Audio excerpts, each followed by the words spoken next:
Hey guys, welcome back to the channel. This is story about what if Naruto has an impossible level of power and becomes feared by everyone. Part 1. Before I start, please do support for more amazing content and comments for part 2. Do consider to subscribe my channel and share my video to your friends and check out the description as well. Let's start the video.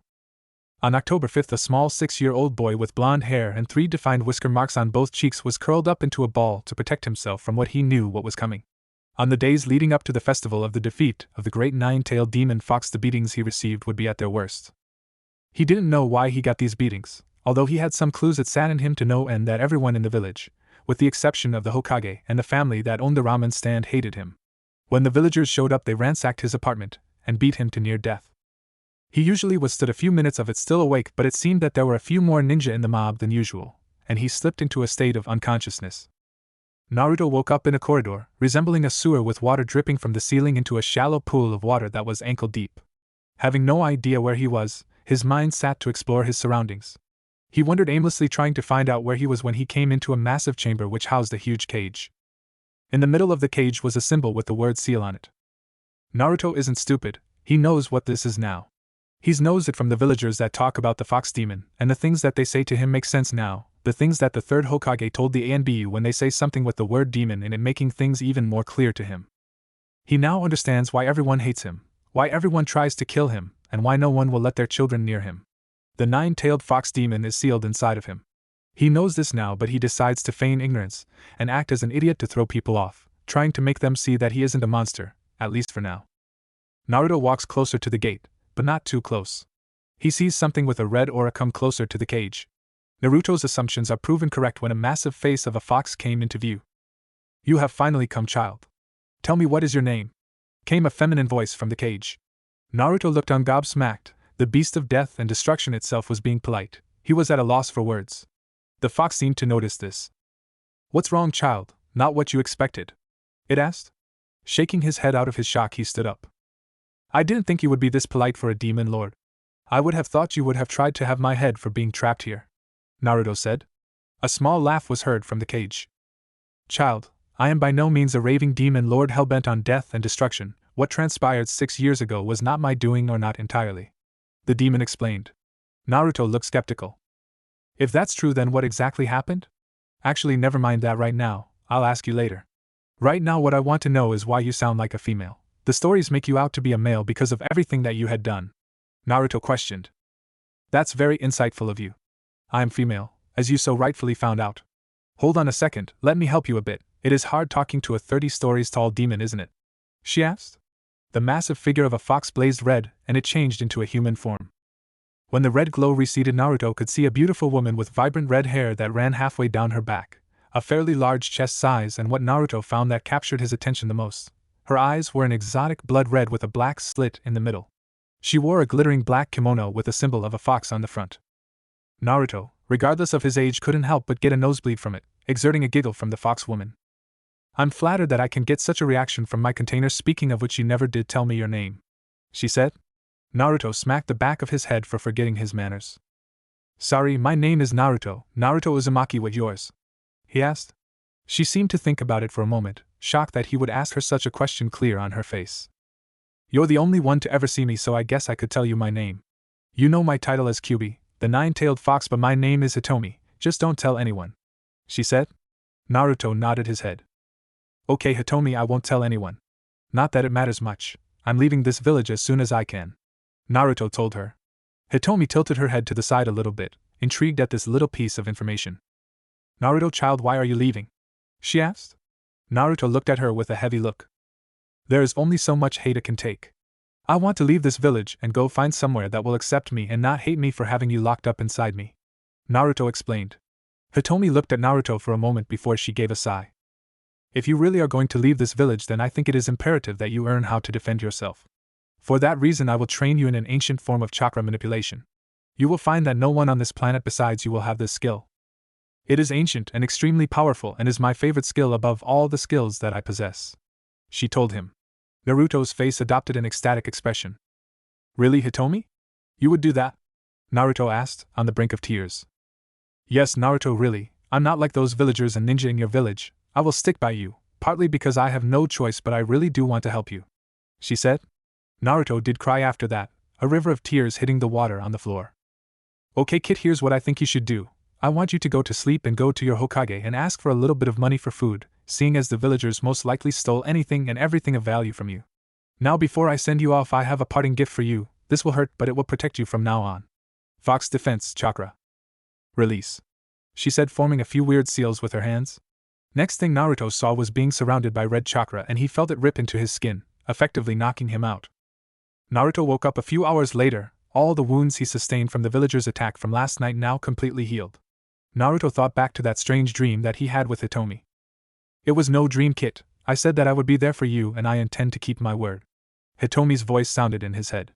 Naruto fell backwards, completely unprepared for the sudden voice in his head. Sorry kid, I did forget to mention that after I gave you your gift I also developed a type of mind link so that you don't have to keep getting knocked unconscious every time you want to talk to me. As an added bonus for me, I get to smell, see and hear everything you can. As a result, your senses have been heightened considerably, Hitomi said. Naruto's head was swimming with the information that he was processing. Before he could dwell on it, Hitomi reminded him that he needed to see the Hokage. Naruto got dressed in his usual orange jumpsuit but decided on not wearing his jacket. A plus about using chakra manipulation is that you can create almost anything out of your chakra, whether it be clothes or weapons or anything, as long as you know what it looks like. Also, if you're able to master it, you can use it in place of jutsu and use chakra-style moves. This way you can cause great amounts of damage and not use up any chakra at all. Oh, and before you go outside, remember that if you want to talk to me, just think, don't talk out loud or the villagers will get the wrong idea and try attack you, Hitomi advised. Naruto agreed and left to see the Hokage. On his way to the Hokage Tower, he was met by the entire village populace glaring at him, but he paid it no mind but quickened his pace. If he were to try anything, the men in the white masks would show up and make a fuss. Avoiding trouble was a talent of his, and he was able to navigate his way through the village streets and alleyways without much trouble. When he got to the tower, he went to the Hokage's receptionist. Can I help you with something? She asked, not lifting her head from her work to see who it was. Getting a little bit hopeful but not much, Naruto spoke up. Can I please see the Hokage? He asked politely. The receptionist looked up from her work to see Naruto. Her smile changed into a scowl so fast that Naruto thought the smile was never there. Demon, what are you doing here? Get out of here before I call the ANBU, she yelled. Naruto wasn't happy about this, but he didn't let it show. He had learned a long time ago that if he showed weakness, the villagers would just feed off it. Please, it's important, I really need to see him, he begged. The receptionist glared at him harder. Seeing as he wasn't going to be able to get her to let him in, he made a run for the office door behind her. The receptionist went up to him, about to hit him, when a thick stream of chakra shot out from his tailbone in the form of a tail and grabbed her hand before she was able to touch him. Seeing what just happened, the receptionist screamed, immediately summoning the ANBU on duty. The ANBU, seeing what was happening, quickly went to slice off the red string of chakra from the hysterical woman. Another tail of red chakra intercepted the strike, stopping the advancement instantly. Demon, let us go before I kill you, the ANBU threatened, though he was in no position to make threats. In response, Naruto's body was engulfed in a blaze of red chakra, all the while Naruto looked on in fascination at what was happening. At this time, the Hokage opened his office door to see what all the commotion was about. When he saw the red chakra, he was frantic. What's going on here? He yelled. Naruto shook himself out of his trance at what had just happened and explained. This lady wouldn't let me in to see you, and when she went to hit me, this red stuff stopped her. When she screamed, this guy tried to attack me and he was stopped the same way. I don't know how it happened, it just did, Naruto said. The Hokage was alarmed at this. The fox's chakra intercepted attempts to harm the boy. He instructed for the two who were trapped to relax and calm down. Although reluctantly, they complied with their leader's request and calmed down. Almost instantly, the red chakra withdrew back into Naruto, the tails retracting back to the tailbone. The Hokage dismissed the ANBU and ushered Naruto into his office, giving his receptionist a withering look that said, "Clear are your things before I send you to Ibiki," before closing the door behind him. The Hokage turned to Naruto, motioning towards the chair in front of his desk. Naruto sat down wordlessly. The third Hokage took out his pipe and lit it, taking a long drag of smoke before blowing it out. Naruto could tell that the aged Hokage was unsure of how to approach this because he didn't want to mention the fox's presence inside the boy, thinking that Naruto didn't know about it. Naruto was about to start when Hitomi interjected. "Explain to him what happened last night first in order to tell him how you met me," she advised. Mentally nodding, Naruto took in a long breath. "Old man, I was attacked last night," he said. The Hokage was at attention at an instant. "I was unconscious for most of it. They must have stopped shortly after, believing that I was dead. Before they left my apartment, however, they destroyed everything that I owned. So I need some money," he told the Hokage. The aged man nodded. I'll sort out the money, but can you tell me, do you know what that red stuff was? The third asked. It was Kyuubi's power. When I was knocked unconscious during the attack, I met up with her, Naruto told him. The room became deathly quiet. The only sound coming from the room was the Hokage's pipe hitting the floor with a dull thud. She? The fox's female? The Hokage said quickly, but cleared his throat and composed himself. Never mind, what did she tell you? He asked worriedly as he bent down to pick up his pipe. Naruto raised his brow at the village leader. She said that she would train me. She said the people in this village won't dare try help me get stronger because of who they think I am, he said. The Hokage looked at him with wide eyes. So the Kyuubi talks to you? He asked quickly, still having a bit of trouble digesting this piece of information.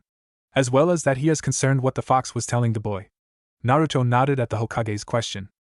She didn't actually say it. From what I can gather, if I were to die, so would she. So she gave me that thing that you saw outside the door to keep that from happening. It hurt a lot though, he said quietly.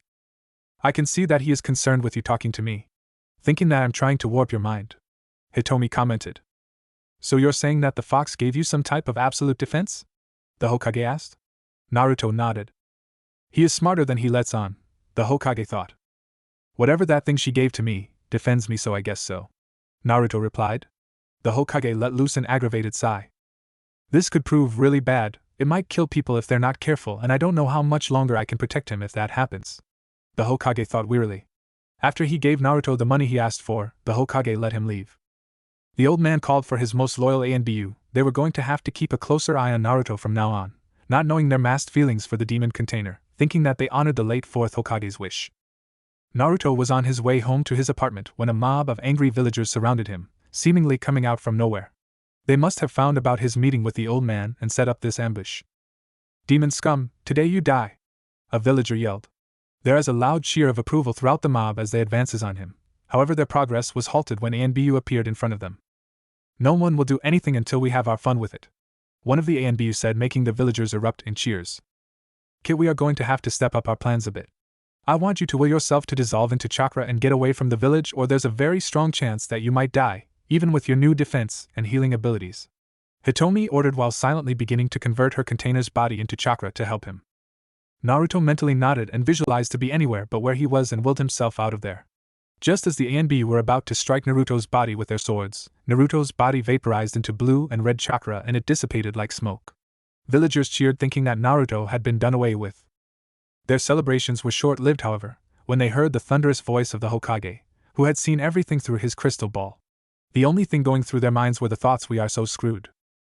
Elsewhere in the village, a bandana-wearing Jounin felt a giddy sensation pass over him. Ibiki felt that soon he'd be having a lot of fun soon, of that he was sure, but he wasn't sure why.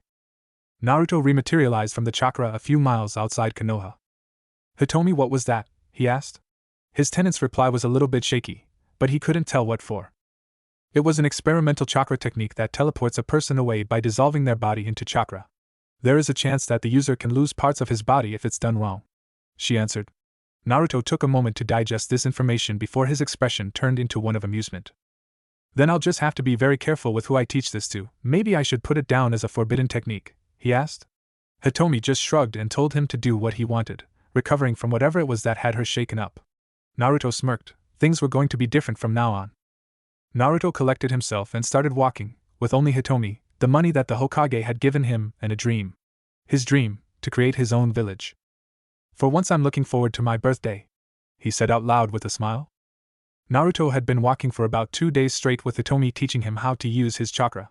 He knew that as long as he was within the borders of Fire Country there was a high chance of him being seen and retrieved, and he didn't want that. He was somewhere close to the border from what Hitomi was telling him. He found himself taking to her more, depending on her for a form of companionship, living a life with no friends. He was ecstatic at the chance to be friends with her, to generally have her with him. Naruto stopped for a moment. She called out suddenly, making him pause. I think you should change your appearance. These rags don't suit a future Kage. Naruto nodded, with a smile. Remember how I said you could make things from your chakra? I want you to practice forming object in your mind and molding chakra into that form. Keep in mind this requires a lot of patience to do it right. You won't get it right the first time. Practice with it now, she instructed. It took him the better half of a few hours, but Naruto was now sporting a new look. He had donned a black cape with a full black face mask with a symbol for chakra in the forehead. His face was hidden within a black hood, concealing his blonde hair from view. Hitomi commented on his choice of clothing. That look makes you very suspicious and mysterious, a dangerous combination to be sure, she commented. Naruto nodded, a smile sliding onto his masked face. Yeah, it does. I'd rather be pinned for what I wear over the top than for what I am underneath. I can't change that yet, he replied. He continued on his way on the path that leads out of Fire Country and into Wind Country. Having no accurate idea where he was, he asked his traveling partner, "Where is this path taking us? I figure you know more about the outside of the village than I, and I need a place to lie low for a bit. I'm only a kid after all," he asked. Wind Country is in this direction. There is a hidden village in the area that we're heading. I know someone who loves places like this, so I suggest looking for him. I must warn you though, he's a bit insane, she told him. Naruto raised his brow. What do you mean?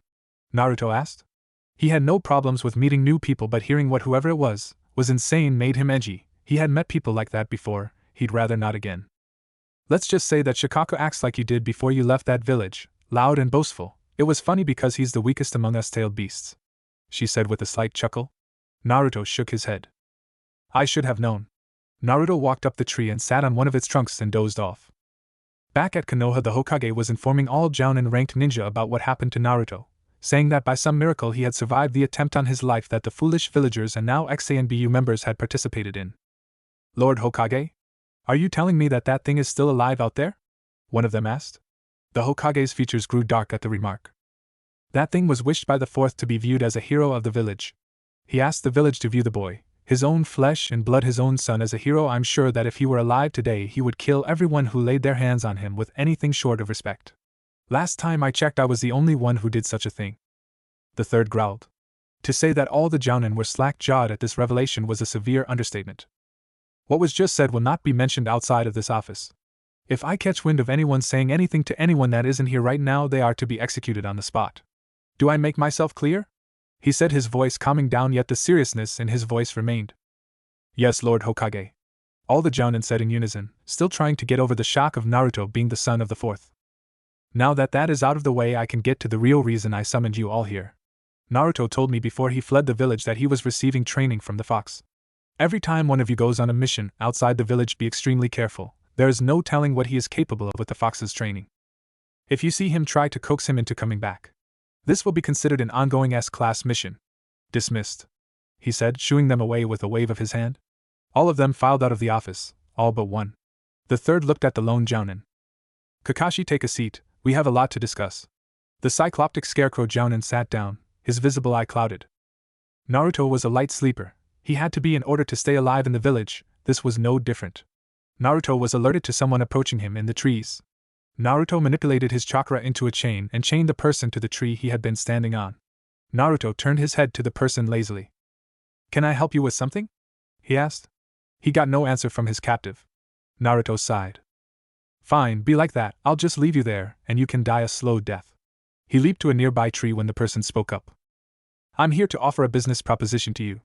Seeing as you so easily immobilized me without making a single move, I can see that I found an exceptional ninja for the job, the man said. It might be a good idea. This ninja looks to be a Jounin from the Sand Village, the one we're going to. We need a cover story in case we're asked what we're doing there if we get found. Hitomi piped and Naruto turned to the bound man. It's a simple assassination. All you have to do is eliminate the target, and the Kazekage will reward you greatly, he explained. Who is it? He asked. He had no problem killing people. He had 7 years of frustration to vent, and this was an excellent opportunity. There is a boy with red hair and rings around his eyes in a park in sand. We're asking people from outside the village to do it because he's already killed a great number of our ninja, he told Naruto. Naruto nodded, dissolved into red and blue chakra that swirled around the other as it disappeared toward the sand village. Ha, like a double helix. Then he realized that he was still bound to the trees. A loud string of cussing was heard from all the way to the sand village. Naruto rematerialized from the chakra in the area that was described to him.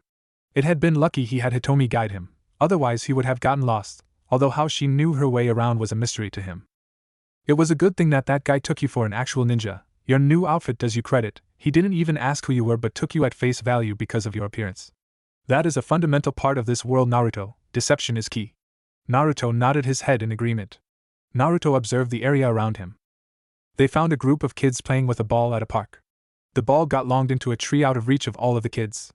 The boy that Naruto was told about had used sand to dislodge the ball from the branches. When he offered the ball back to the other kids, they screamed and ran off. Naruto didn't know what to make of this, however Hitomi had realized what had happened. Kid, that boy has the power of Shikaku. That raccoon dog must be contained within the boy, and from the looks of things he's very unstable. That is who I was talking about before. You should befriend this boy, he could help you and you him. I know that you were told to eliminate this kid, but I think it would be better to let him come with us. From what we just saw, he is feared to the point where the Kage of this village is hiring outside ninja to kill him.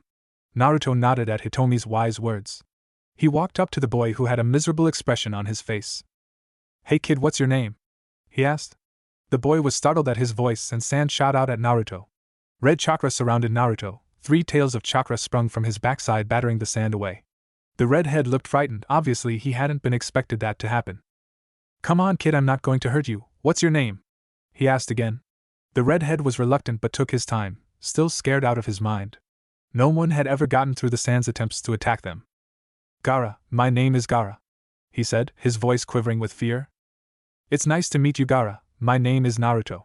He introduced himself. Gaara had obviously gained a little bit of confidence because he stood up straighter as he nodded, and Naruto mused that it was the first time people hadn't run away from him or acted in a friendly manner towards him without fear. Gaara, why is it that people are scared of you? Naruto asked. Even though he knew the answer, he wanted to see if Gaara knew of Shikaku's presence within his body.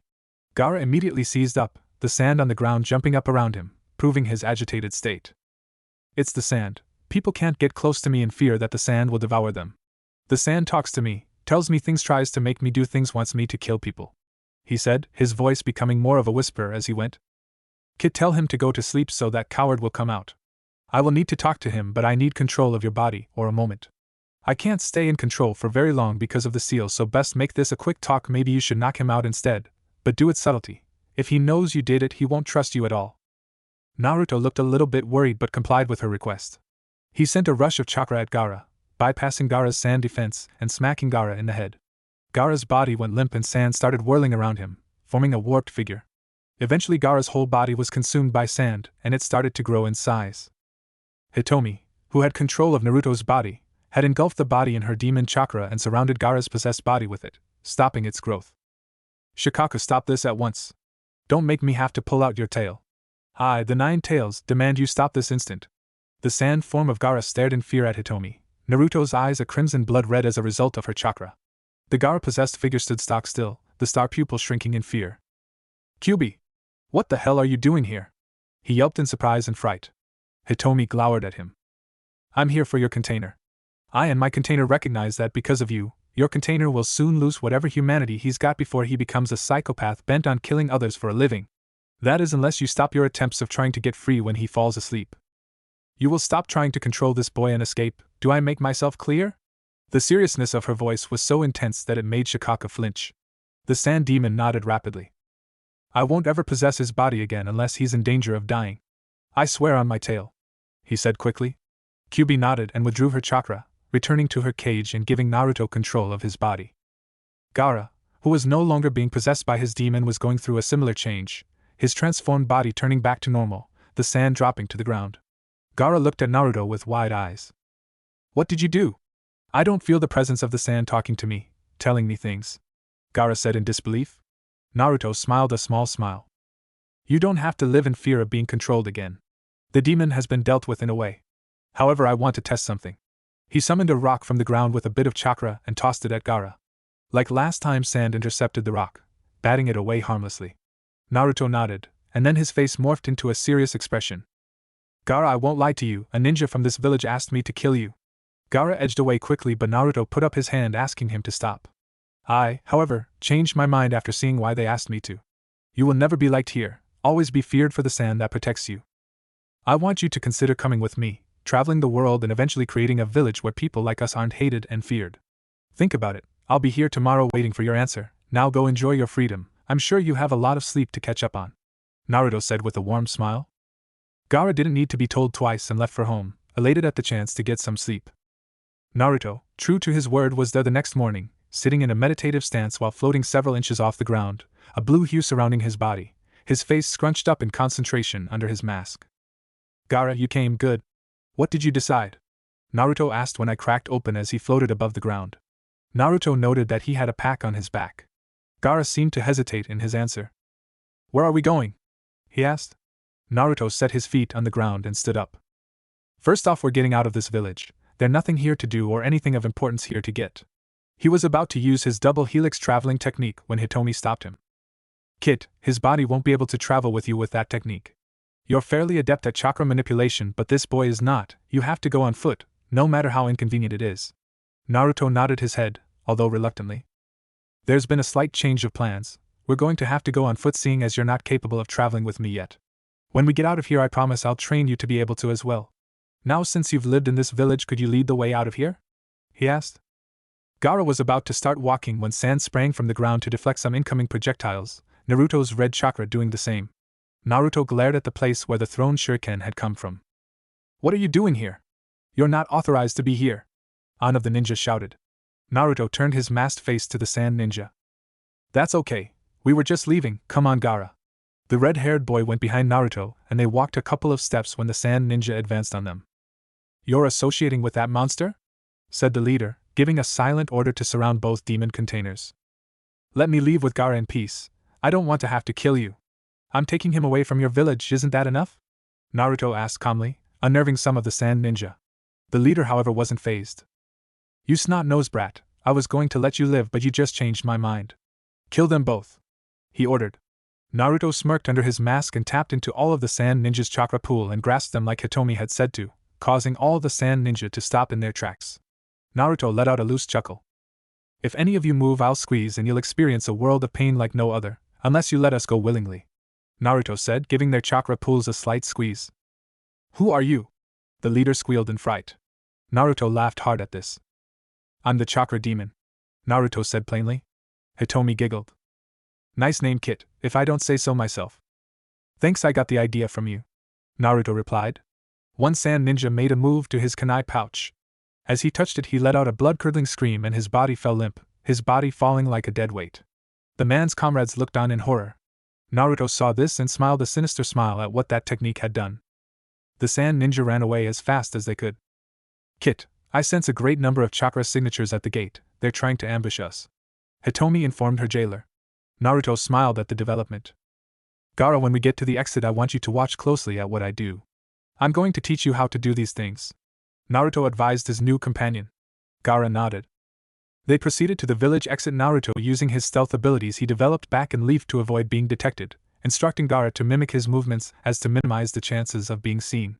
They arrived at the gate, and sure enough there were a great number of ninja blocking their way. Naruto surveyed the group from where Gaara and he were hiding.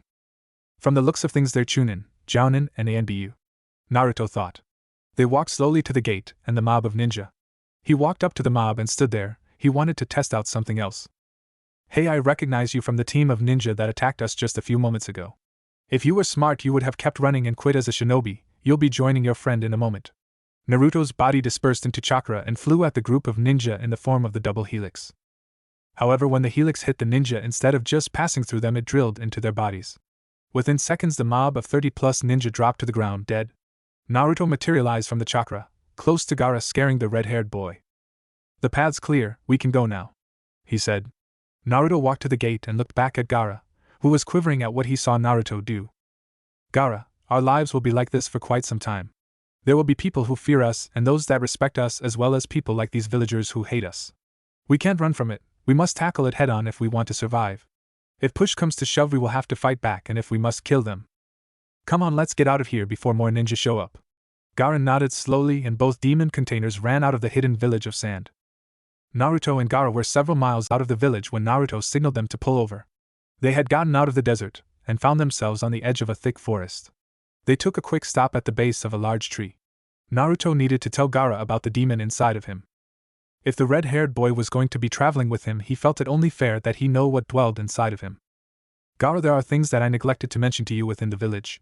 You and I are very similar to each other. Both our villagers hate us for the same reason. You remember when you told me about the voice in your head? Naruto asked. Gaara nodded slowly. There are 9-tailed demon lords.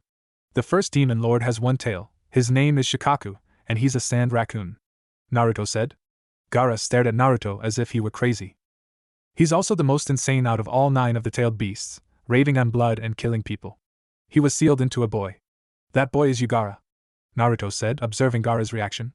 Naruto would have laughed if the situation wasn't serious. If there are 9 demon lords in all, then how are we similar? Why did your village hate you? Gaara asked. Sealed inside of me is the 9-tailed fox. My home village hated, shunned, and was scared of me, thinking I was the great demon reborn after it was defeated by the 4th Hokage. Just a few days ago I ran away from the hidden village of the leaf with my closest ever friend, the 9-tailed fox, Hitomi. I thought I said you couldn't tell anyone what my name was. Hitomi growled. Naruto adopted an irritated look. Keep your pants on. It's not like Gaara wouldn't have found out, Shikaka would have told him if I didn't. Naruto missed a slight blush on Hitomi's elegant features. You said 9, so that would mean that there are 7 demons left, right? Gaara asked. Naruto nodded. We'll be looking for them and their containers if they've been sealed away. Question is where we go to look for such creatures? Naruto asked. It might be a good idea to look for the next demon up from the stupid raccoon. They might not be able to defend themselves depending on their opponent. Nibby was always an extremely arrogant and stubborn cat. We should look for her first. Kyuubi suggested. Naruto smirked. You mean to tell me you were never stubborn or arrogant? He asked with a chuckle. This exerted a growl from his house guest, which Naruto happily ignored. Come on, Gaara, we have a lot of ground to cover. On our way I'll teach you the basics of chakra manipulation. Once you know the basics, all you need to do is master it. You can do anything with your chakra. My outfit, for example, is composed completely of my chakra. I never have to go shopping for any clothing or equipment because I can make it with my chakra. Naruto explained. So where are we going? Gaara asked as they began to walk down the path. We should probably go through rain, grass and waterfall so we can bypass having to go near Konoha. On our way to Cloud we might encounter the other tailed beasts. I just hope that we won't run into that weasel before we find Nibby. She might be 4 tails his inferior, but she scares the shit out of him. She mellows him out, making him easier to talk with. Although I could beat him up a bit, but it wouldn't be nearly as much fun, she said with a giggle. Naruto rolled his eyes. We're going through rain, grass and waterfall territory to get to the Cloud Village. We're going to find the other people like us, as I said before, Naruto answered. Gaara looked at him strangely but didn't say anything. The Kazekage loomed at the bloody mass of dead shinobi at the entrance to his village. A shinobi with a mask adorned on his face appeared beside the Sand Kage. The Kazekage turned to the ninja. Where is that useless boy? He growled. The masked ninja cringed at the tone of his leader's voice. It appears that he has disappeared. He's nowhere in sand anymore, Lord Kazekage. The nin answered shakily. The Kazekage growled in annoyance. Find Temari and Kankuro and send them to my office. Also find Baki and get him to come to my office in 2 hours. The Kazekage ordered. The sand nin disappeared in a swirl of sand. What could have killed my ninja like this? It appears as if they were all killed with one jutsu.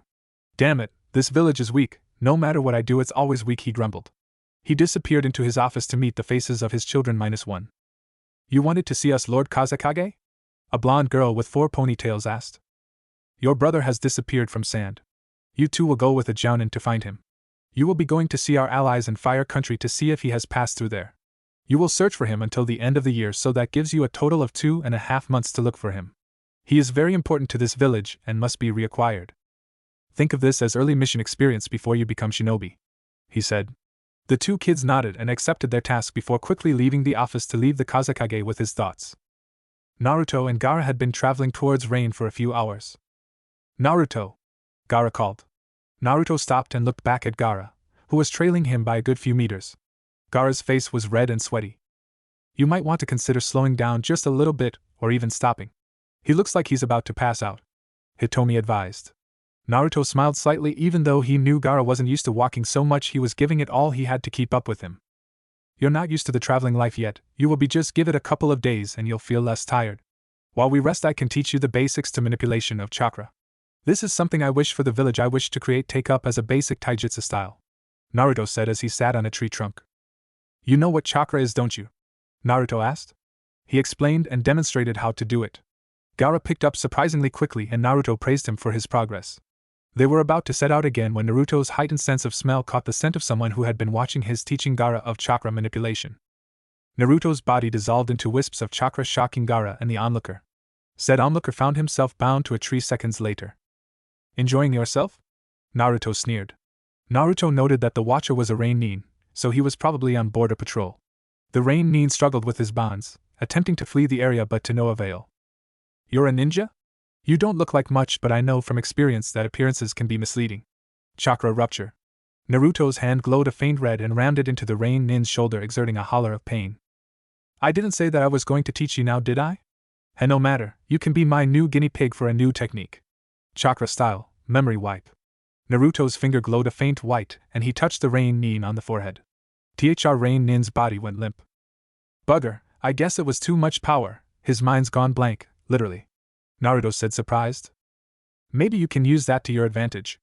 If you fight someone who has good skill and power, you could reprogram them into ninja loyal to you alone. Hitomi voiced. Naruto considered it. What would I ever do without you? He said with a smile.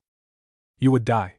If there was any way for me to be removed from your body, the extraction of chakra from your body would kill you because you are linked with me. Your body runs on less than 0.5% of my chakra, constantly.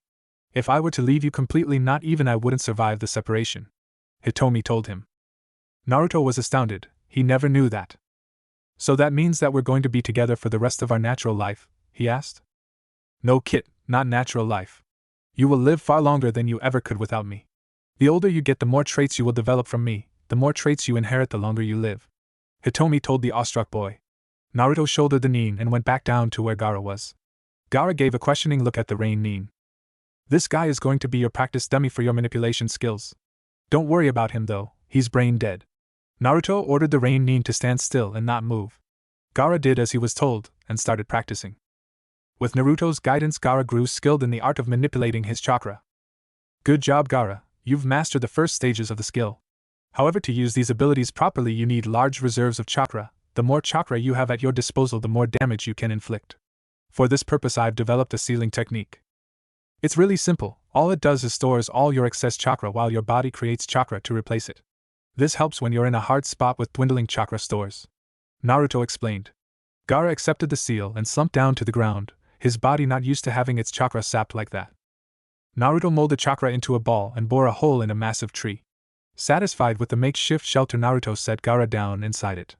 Naruto sat around the entrance of the tree/cave a bit before and left, instructing the Rain Nin to guard the area. Hitomi, what's wrong? You seem distressed about something. Naruto asked.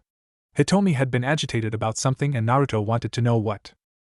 I sensed one like me in the not too far off area. I wouldn't be bothered by this except that dog is frightened of something. It takes something of immense power to scare us tailed beasts. We have to investigate, we have to find out what's scaring Gobi, even though I don't like him very much. Naruto didn't miss her muttering the words damn pervert. Naruto vaporized into chakra and headed toward where Hitomi said she felt Gobi, the five-tailed dog's presence. Naruto materialized in the air, using his chakra to grasp the particles in the air so he looked like he was flying. Naruto was greeted by the sight of a giant-sized dog with 5 tails swinging madly in an intended direction. Naruto flew for a closer look to find that a man was evading Gobi's tails. He also noted 2 others were standing idly by as this was happening. Kit, this is bad. From the looks of things, Gobi's running out of energy. Immobilize that disgrace of a human, and watch out for the watching one. Hitomi ordered. Hearing her in this state of alarm, Naruto acted immediately. Not wanting to play around, Naruto proceeded with one of his sealess jutsu. Chakra style, great explosion. Naruto called. The ninja that was playing jump rope with Gobi's tails blew up, sending wooden debris everywhere. One of the 2 figures that had been watching had body flickered to where Naruto was and went to hit him. A tail of red chakra ensnared the mysterious ninja's arm. You destroyed my puppet, he yelled. A puppet user? Isn't that interesting? Who are you and what do you want with Gobi? Naruto asked calmly. The puppet user smirked, but the red tail of chakra gripped his arm tighter, making his smirk turn into an angry scowl, yet didn't say anything. Do you know how it feels to blow up from the inside? Naruto asked. The ninja, who Naruto saw wore a scratch sand ninja headband, gave him a look that answered his question. No. Thought so. Here's what we're going to do. We're going to play a game of 20 questions, you answer what I want to know or you lose a limb. Although that really only makes this a game of 14 questions, or however much pain I decide to put you through. While Naruto was talking, the missing Nin was trying in vain to dislodge his arm from the grip of the red chakra. Question 1. Who are you? Naruto asked, his masked face scaring the captured Nin. The said Nin looked around him. He found that Gobi had vanished, as had his partner. He felt the grip of the red chakra rip off his hand. He screamed and shakily turned his gaze to Naruto's masked face. Sasori, my name is Sasori of the Red Sand. He whimpered. Question 2. What did you want with Gobi? Naruto asked, his voice devoid of emotion. Go to hell. Naruto increased the pressure to his captor's arm, his arm blowing off at the elbow. Akatsuki.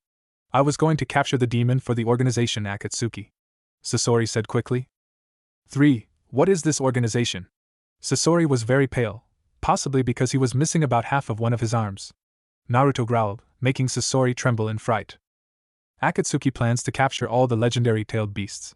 He yelped. 4. How many do you have? Naruto's voice promised great pain if he didn't answer. We've only just gone out on our assignments in 2-man teams. We haven't captured any that I know of. 5. How many members? Sasori hesitated, and for that Naruto blew up the remainder of his arm. 9. 9 members are in Akatsuki. An Uchiha just joined us. Naruto was intrigued by this. 6. Who is his target? Naruto asked. Sasori hesitated again, making Naruto blow up his entire other arm, exerting a scream of pain from the missing nin. The 9 tails. He was assigned to capture the 9 tails. Naruto chuckled manically at this. 7. Which Uchiha? He growled. He would know who the Uchiha was, but it was always good to know the name of your enemies. It's Itachi! Sasori screamed, frightened out of his mind. Thank you very much. You're lucky it was a game of 7 questions. I think I'll let you live. Without arms, you're not much of a threat, Naruto said happily before his red chakra receded into his body. Sasori, unprepared for the release, plummeted from the air, sailing to the ground. Naruto stayed in the air, digesting this new information. Itachi Uchiha, huh? This will prove to be very interesting. Now where is that dog? Follow your nose, Kit, Hitomi said. Naruto followed her advice. Naruto found himself in the forest where he left Gaara and his human puppet. Gobi's scent was coming from Gaara's location. Oh crap, I should have seen this coming. Some of us tailed beasts didn't get along well with each other. 2 of which were Shikaku and Gobi. As for the reason, I have no idea, but you might want to stop Gobi before he does something bad to Shikaku's vessel, Hitomi warned. Naruto leapt in Gaara's direction, using his double helix technique to bore through the trees to hasten his arrival. Gobi had shape-shifted his size to the size of a tiger, his nose smelling out the raccoon scent. He was about to charge at his prey when he was slammed into the opposite tree of the clearing he was in. Naruto materialized from the helix. Gobi, stop it, Naruto ordered before dropping into a fighting stance. Gobi snarled angrily at Naruto and advanced on the masked boy. Kid, I know a way to deal with this. Do these steps in order. This will work, trust me, Hitomi said as she began to feed steps of her plan to her host. Naruto began to draw chakra to the chakra points in his hand, expelling it and compressing it into a small ball. Gobi lunged at Naruto, his 5 tails wiping madly behind him. In his hand, Naruto began to spin the chakra he had in his hand. The giant trees around them began to rustle and sway. Gobi had slowed down his charge, transfixed on the chakra in Naruto's hand. The ball of chakra flashed red with a mix of Hitomi's chakra. Seconds later, the rustling stopped, and Naruto floated the ball above his hand. Gobi was now sighting in front of Naruto, his tails laying flat in the ground, no longer smashing into everything and everything behind them. Bringing the ball over his shoulder, he threw it forward, right over Gobi's head. Fetch! Naruto ordered the dog demon. Immediately Gobi threw itself at the ball of chakra, having completely forgotten about Shikaku. Naruto smirked under his mask. I told you it would work, didn't I, Kit? A demon he may be, but he's still a dog, Hitomi said smugly. Naruto groaned. I should have known you'd come up with such a childish way of dealing with Gobi. You're such a fox, Naruto muttered in his head. I don't know whether to be irritated or flattered by that comment, she replied. Naruto just smiled and turned back to his puppet and Gaara, who was still in the tree. I trust there were no problems while I was gone, Naruto said to his brain-dead puppet of a rain nin. The rain nin shook his head no. Naruto nodded and turned to Gaara. Naruto condensed the air around him into his palm using chakra, turning it into water. With a smirk he threw it at Gaara. Said boy woke up with a start. I'm up! I'm up! He cried out. Gaara looked around to assess where he was. From what he could tell, he was in some sort of small cave, but it had a forest smell to it. Good evening, Gaara. How do you feel? Naruto asked. Gaara opened his mouth to answer but closed it again. He stayed silent for a moment before he answered. I feel powerful and drained.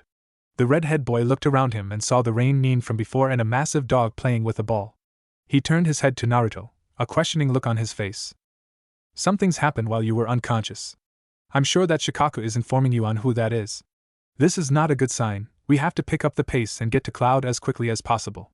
If we manage to cross another tailed beast while going to Cloud, we'll ask it to come with us.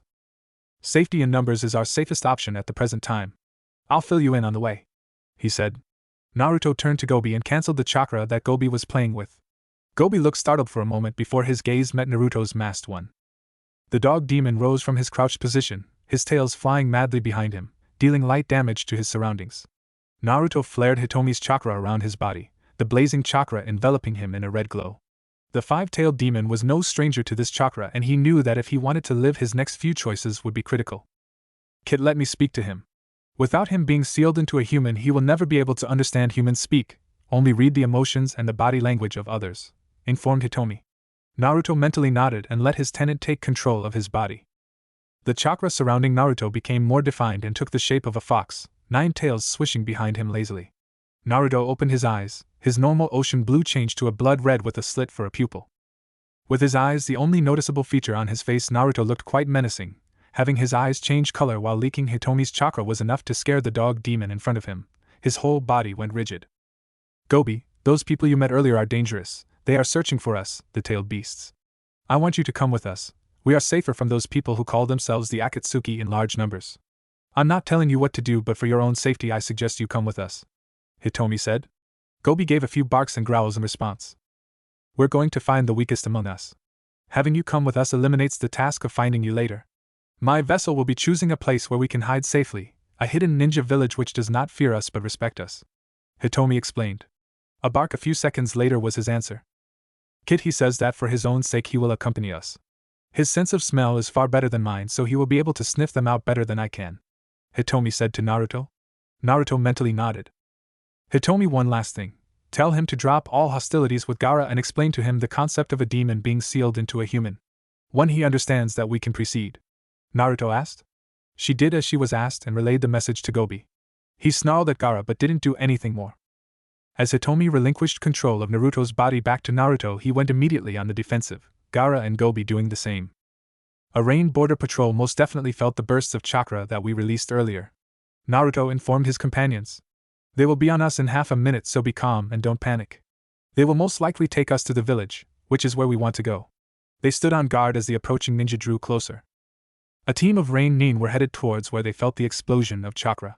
They were all a little bit livid at the thought of who or what could have produced such massive amounts of chakra, but their Kage had given strict instruction that he wanted to get as much of an explanation as humanly possible. Anything that powerful would be able to lay waste to even the most powerful shinobi nations. The team had their doubts but chose to keep quiet. Bad things tended to happen when people chose to question orders from their Kage. One person unfortunately had said that going after something that powerful was suicide and that it was madness to go after such a thing. Suffice to say that the ninja in question never saw another sunrise. The nin shook his head to clear his thoughts of that incident moments ago. Whatever it was that unleashed that power, one thing was for sure, he would die if his mind wasn't focused. The Rain Nin reached their intended destination, and they were greeted by the sight of 3 people and a dog with 5 tails. Schooling his face into a neutral mask, he addressed them. State your name and your purpose for being here. You are trespassing in Rain territory. The Rain Nin caught sight of the forehead protector of one of them. It had a rain symbol on it. The masked person of the group saw what he was looking at, and cleared his throat to gain everyone's attention. This kind man here is escorting us to the village. We have business with your Kage, he said. The Rain Nin noted from the voice that the masked one was fairly young, which sent a chill down his spine. If this kid was able to dish out power like that at such a young age, Kami knows how strong he'll be when he gets older. Very well, follow us. Our leader would like to ask you a few questions. The masked one of the 4 nodded and they left for the village. The Amikage had his hat hung low over his face, his chin resting on his hands. Rain was such a small country, and he had little numbers to protect it with should any of the other country decide to invade. They would put up a good fight, but their military might just wasn't that of the other villagers. Hell, even grass could defeat them if they chose to attack. He was hoping that this traveler turned out to be a shinobi. The Amikage frowned. Other villagers had trump cards, some even had demon containers, he was told. Cloud, Sand and Waterfall had 1 each, and even Leaf had 1, and 1 was enough to cripple an enemy's army to nothing but ash. A gentle knock on his office door brought him out of his thoughts. His secretary poked her head in the door. Lord Amikage, sir, the shinobi you sent to scope out the explosion site has returned. They have 4 others with them, she said. He ordered her to bring them to his office immediately. He wondered who exactly his ninja had found at the site. Missing Nin? He shook that possibility out of his head. Missing Nin would have attacked and would not willingly be led to be questioned by him. The door opened again, and a team of Rain Nin walked in, flanking 3 small people and a dog with 5 tails. He schooled his face into a neutral expression as soon as he realized what was in front of him. There was a tailed beast in front of him. The masked one of the three strangers calmly took a seat, motioning for his companions to follow suit. When the tallest one sat down, the Amikage realized that the tall one was one of his ninja. Although we aren't in a hurry, we need to be going soon. We have places to be and people to find. We just need a few questions answered and we'll be leaving this small speck of land you call a country. The masked one spoke up, getting the Amikage's attention. He's only a kid, was the Amikage's only thought as he heard the mask wearer speak. He went to his desk and sat down on his chair. The masked kid motioned his hand towards the shinobi that were sent to get him. Obviously, he wanted them out of the room. He waved them off and they left the room. When the door was closed, the masked one spoke again. Now we can get down to business. Yes, you said that you had questions that you need answered? In exchange for these answers, I want some answers of my own, he replied. The mask wearer just shrugged. Excellent, what answers do you seek? I will do my best to answer you, the older man said to the younger. Do you have a demon container in your possession at the moment? The mask wearer asked. The Amikage choked on his spit. He wasn't expecting any sort of heavy-handed questions from this boy. He was wrong in assuming so. Recovering his shock, the Amikage answered. No, I don't, but if I did, life would be all the sweeter and a lot easier. I don't know how you know about them, but I have to say that you've come to the wrong village if you're looking for one. Why are you looking for one? He asked. Don't let my size fool you, sir. There is a good reason I'm searching for them. There isn't much that anyone can do to stop me from doing it anyway, so it doesn't matter. In the coming years, I will make sure that none of them are turned into weapons or treated like a spawn of the devil. The boy spat. The Amikage raised his brow at him. Why, I mean that's all they really are good for, isn't it? They are there to control the demon powers they possess. He half-asked, half-joked. His comment, however, was met with hostility. The dog that was sitting next to the masked boy shot up from his position, trying to tear the village leader apart. Or it would be if the masked boy hadn't held it back, with what the Kage couldn't tell. The rain leader stared in shock and horror as its 5 tails flew towards him. Had he been anyone but a Kage, he would be dead. The masked boy stood up immediately after, grabbing the center tail of the dog, trying to maul him. Gobi, knock it off, we don't have time for this. It seems we've overstayed our welcome, let's go. He gave the dog's center tail a quick yank, exerting a whimper from the wolf-sized dog. All 3 people who were seated stood up and went for the door, but were cut off when the Amikage summoned guards to block their path. I'm afraid I can't let you do that. It's not often a tailed beast comes waltzing into my village.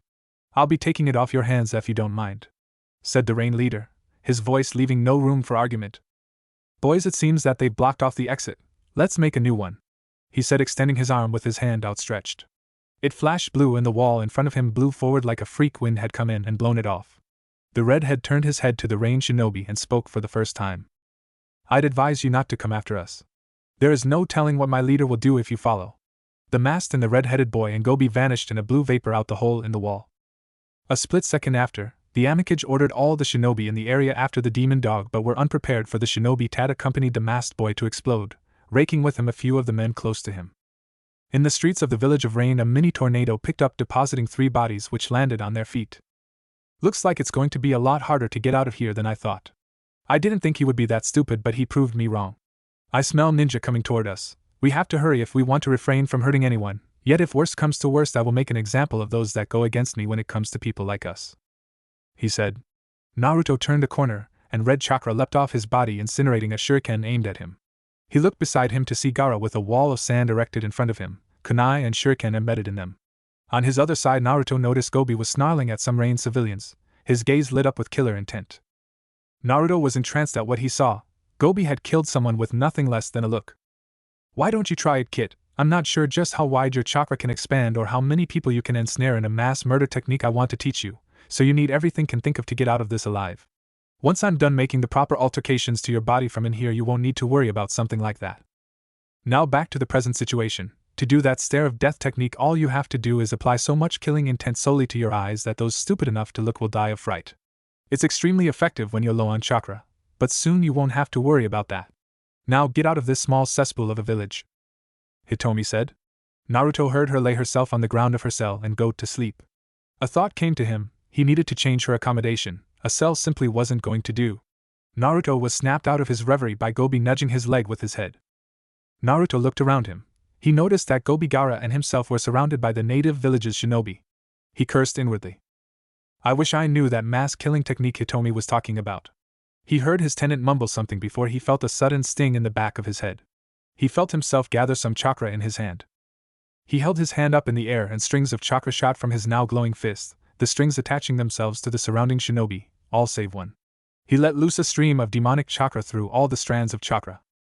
A split second later the air was filled with screams of horrific pain before they were silenced, their bodies deteriorating into the air.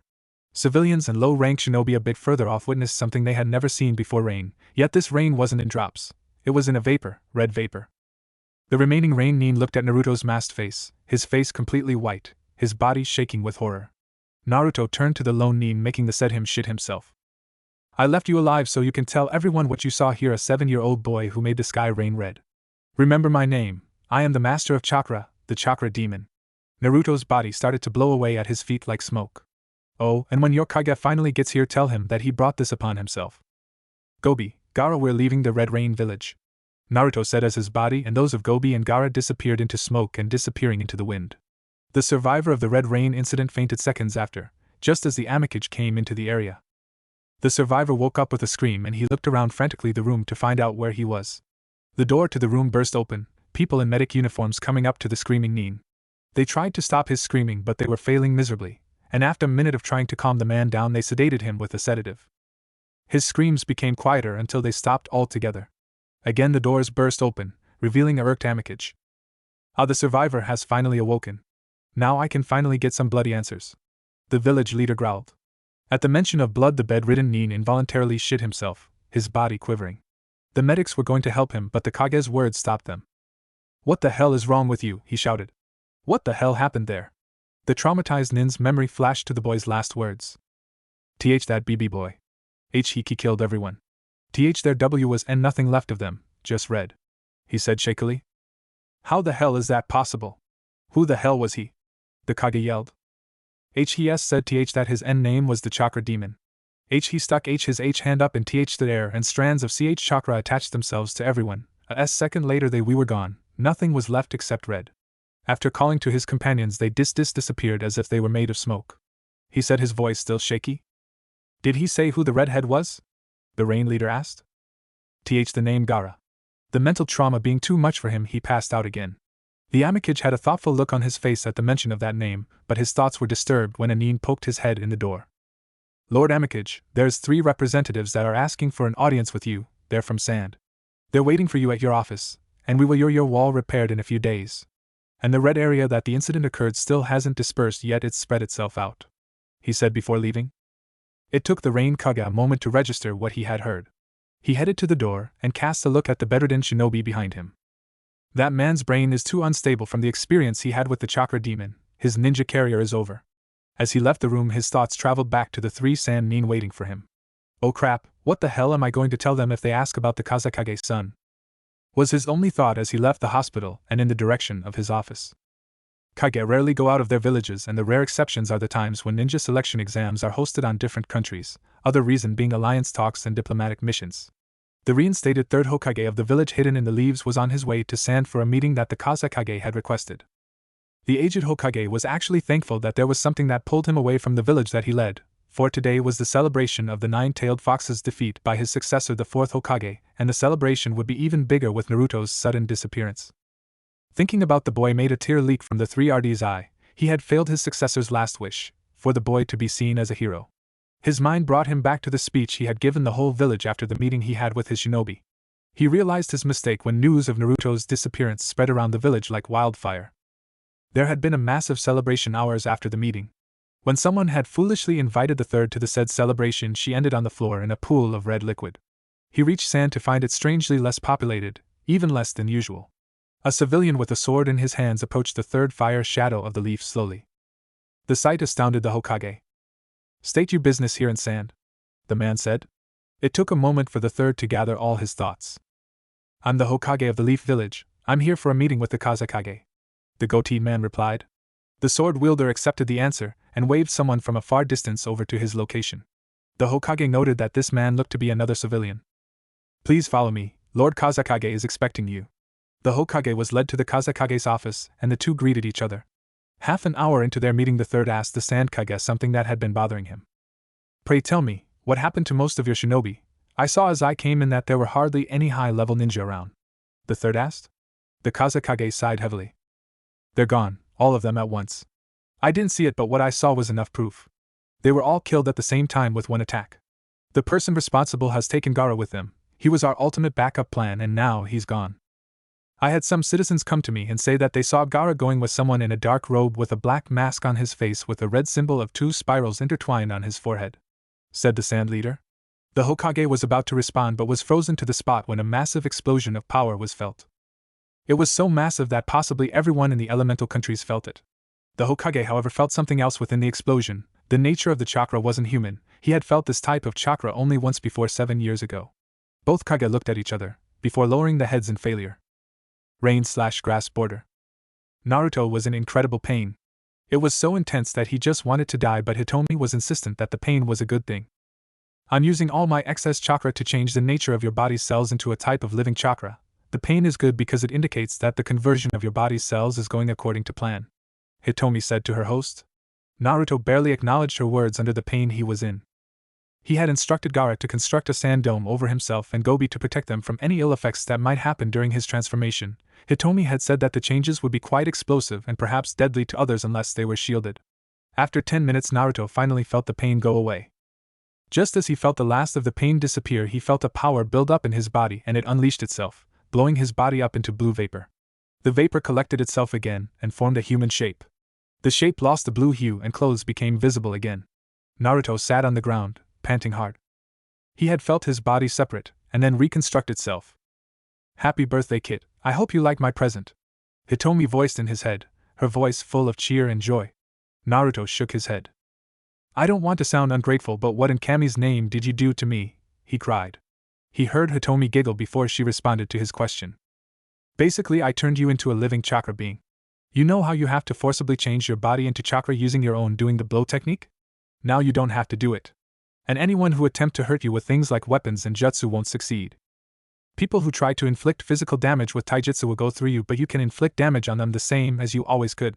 Enemy jutsu might make your body explode, but as you just found out, you reform quickly. One other important thing is that your body will still act like it always has, and most importantly of all, reproduce any chakra you use." Naruto was slack-jawed. To say that he was astounded was a severe understatement. He was about to shout out in pure joy when he realized that Gaara and Gobi were still walled up in Gaara's sand dome. "Gaara, Gobi, it's finished, you can drop the dome now." His response was the dome crumbling to the ground. Gaara looked at him in alarm. "What was that explosion?" he asked. Naruto rubbed the back of his hooded head. "It's my birthday today and Hitomi gave me a gift," he said nervously. He had only understood what a birthday was from the Hokage, who had taken time out of his day to wish him a happy birthday when he was 4. He would often receive the harshest beatings afterwards. Hitomi snapped him out of his thoughts. "Sorry to rain on your parade, kit, but 2 very powerful people are headed towards this location. The excess chakra I used in the conversion attracted most likely every country's attentions to this location. We have to get out of here, lest we get caught." "I don't think that we want to be hindered in our search for the rest of the tailed beasts, do we?" she rhetorically asked. He turned to his 2 traveling companions. They had obviously felt the incoming presence, and gave him a curt nod before they turned into chakra vapor and blowing away into the sky just as the 2 incoming people came into the clearing. The 2 newcomers saw the wisps of chakra and one of them growled. One of them was Gobi. "I'm sure of it," one said.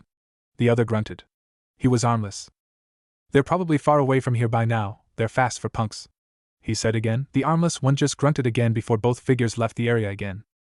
Outskirts of a nearby town. Naruto, Gobi and Gaara were in a grassy plain. They had crossed into grass and they had met little pockets of people as they walked further into grass country.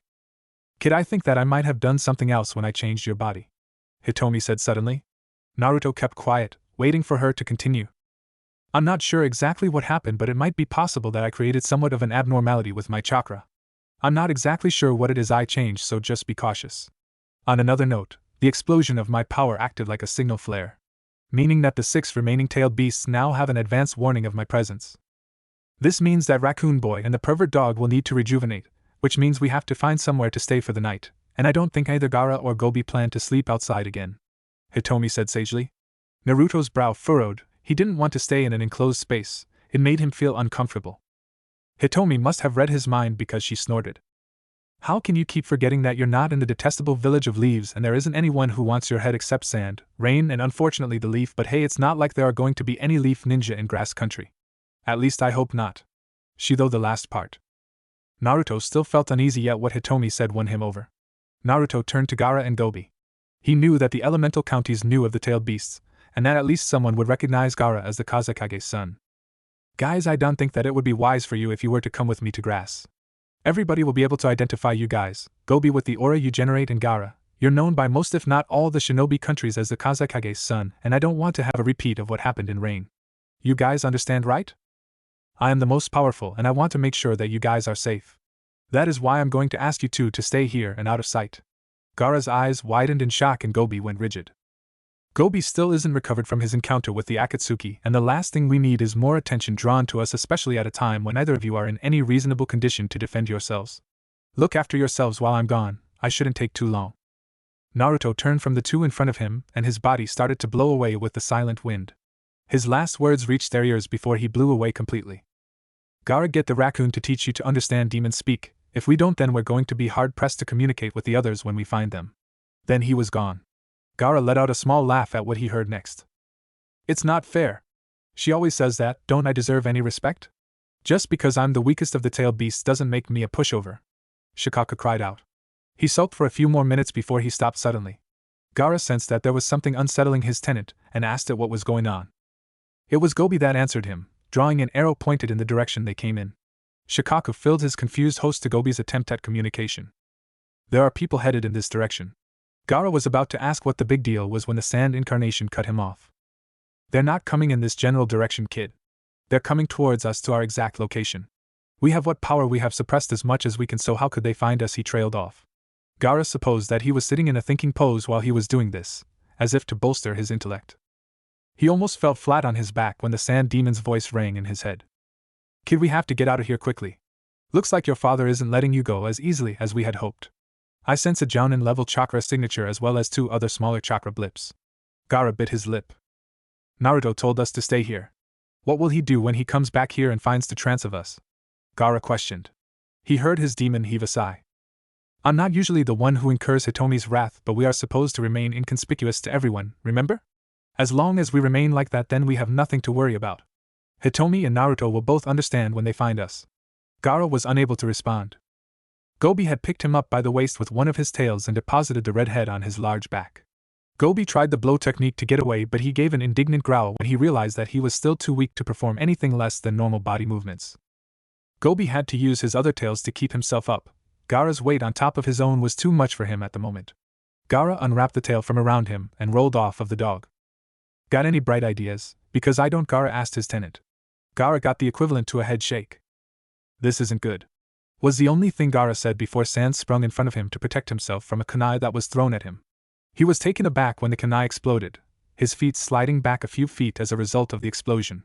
He opened his eyes to see who had attacked him. He saw a man with red marks on one cheek with the other side of his face covered. He had a sand forehead protector on his forehead.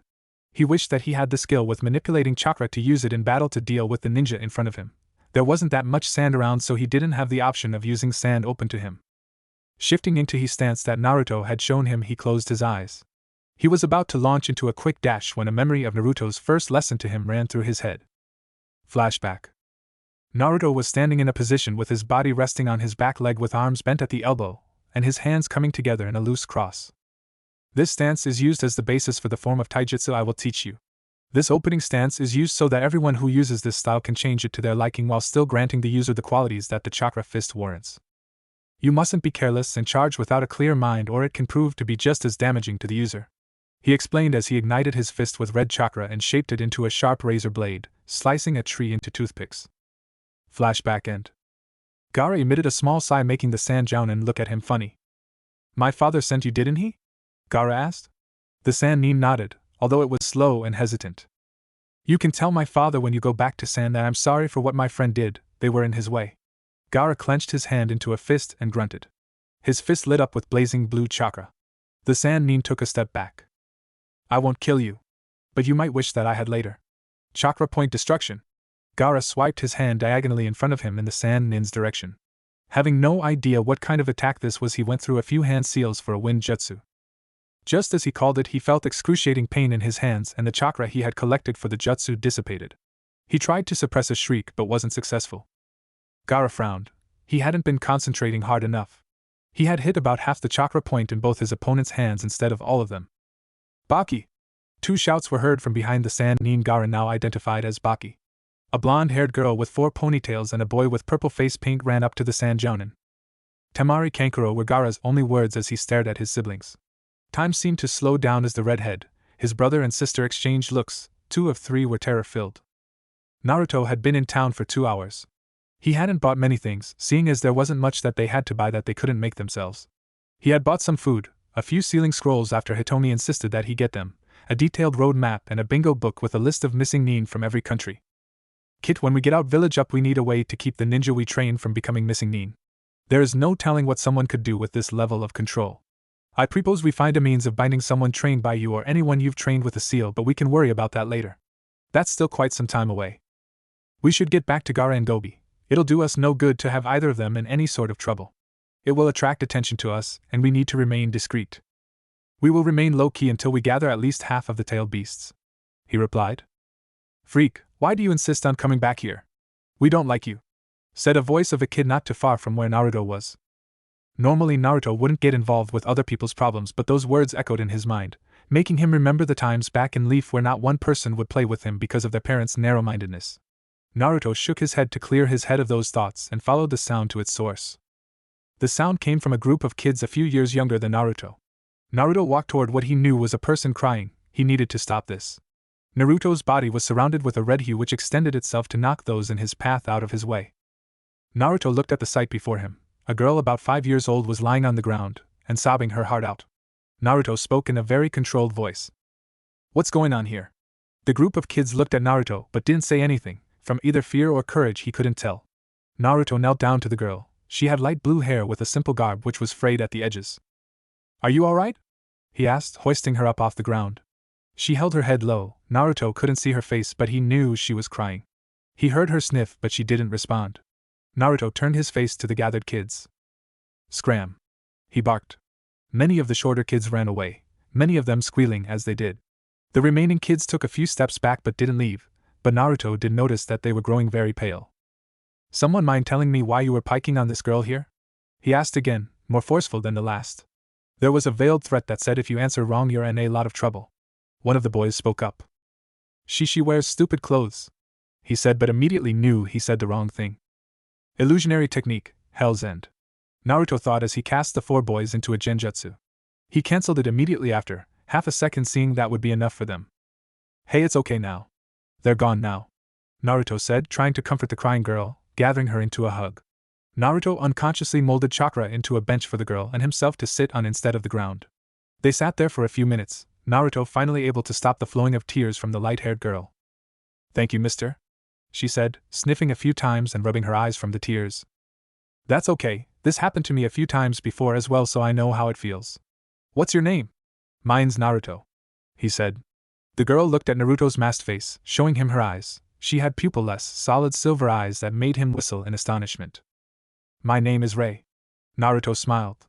Rei must have seen this because she smiled a slightly bigger smile than before. Naruto filed that away in the depths of his mind to ask her later. Rei is a nice name, Naruto said. Rei nodded in agreement. Rei, why were those kids picking on you? Was it because of your eyes? He asked. He felt her grow stiff in his arms. I'm not going to hurt you, Rei, he said. That seemed to work because he felt her relax in his slightly bigger arms. Yes, people seem to want to stay away from me and my grandmother. My eyes are different than everyone else's. My grandmother knows why but she won't tell me, she said. The last part was said as whisper. Come on, I'll take you home. Where do you live? Rei looked at his masked face before nodding. I'm not allowed to show people the way to my house but I can trust you. She got off the makeshift bench and led him by the hand through the streets of the town. She led him to a narrow alley and to a door that seemed to be so old it was rotting and threatening to crumble at the slightest hint of pressure. This girl is like you in some ways, Kit.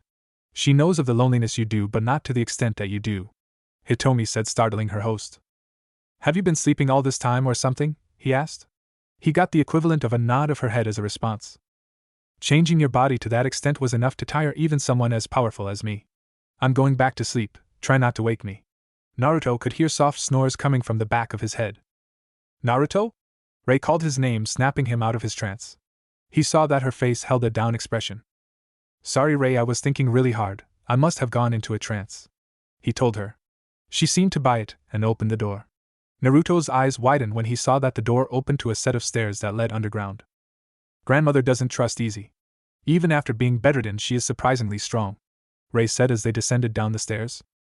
Those who have no choice in doing something usually find a way to adapt to their situation, Naruto said almost silently. Ray must have heard him because she nodded at his statement. They reached the bottom of the stairs and Naruto noticed that they were facing another door, except this one had a written seal on it. He saw that Ray took a small blade and cut her finger, wiping her blood on the seal. She put the blade away and opened the door. My grandmother is really good with written seals. I think she said that she was a seal master who trained someone else in seals. She never said who though. She was the one who wrote this blood seal on the door to keep everyone but my family out, she said as she opened the door to what Naruto supposed was Rei's house. Naruto walked in after her and looked around. He saw that it was fairly well lit for being underground. It was very simple setup, a bathroom, 2 bedrooms and a kitchen. One thing that Naruto noticed was that it was a lot like his apartment back in the Leaf. There weren't any decorations of any sort anywhere.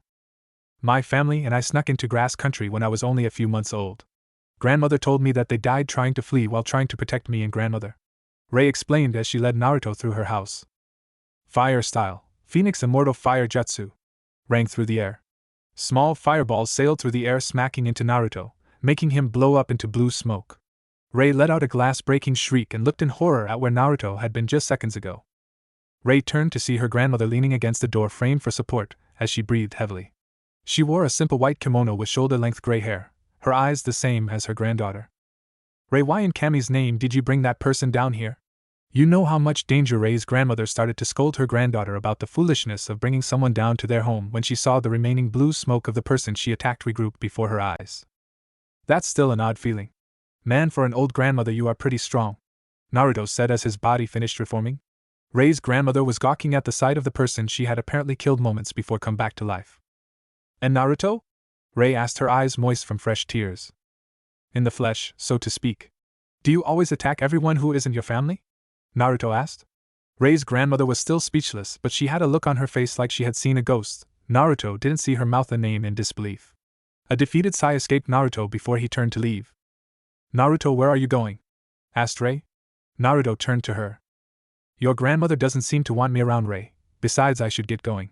I have some friends that I left outside of town which I have to find. If those kids come and hassle you again, tell them they'll get a visit from me. Maybe I'll see you around someday, he said before he blew out of sight and through the door cracks. Rei started to cry again when the smoke left completely.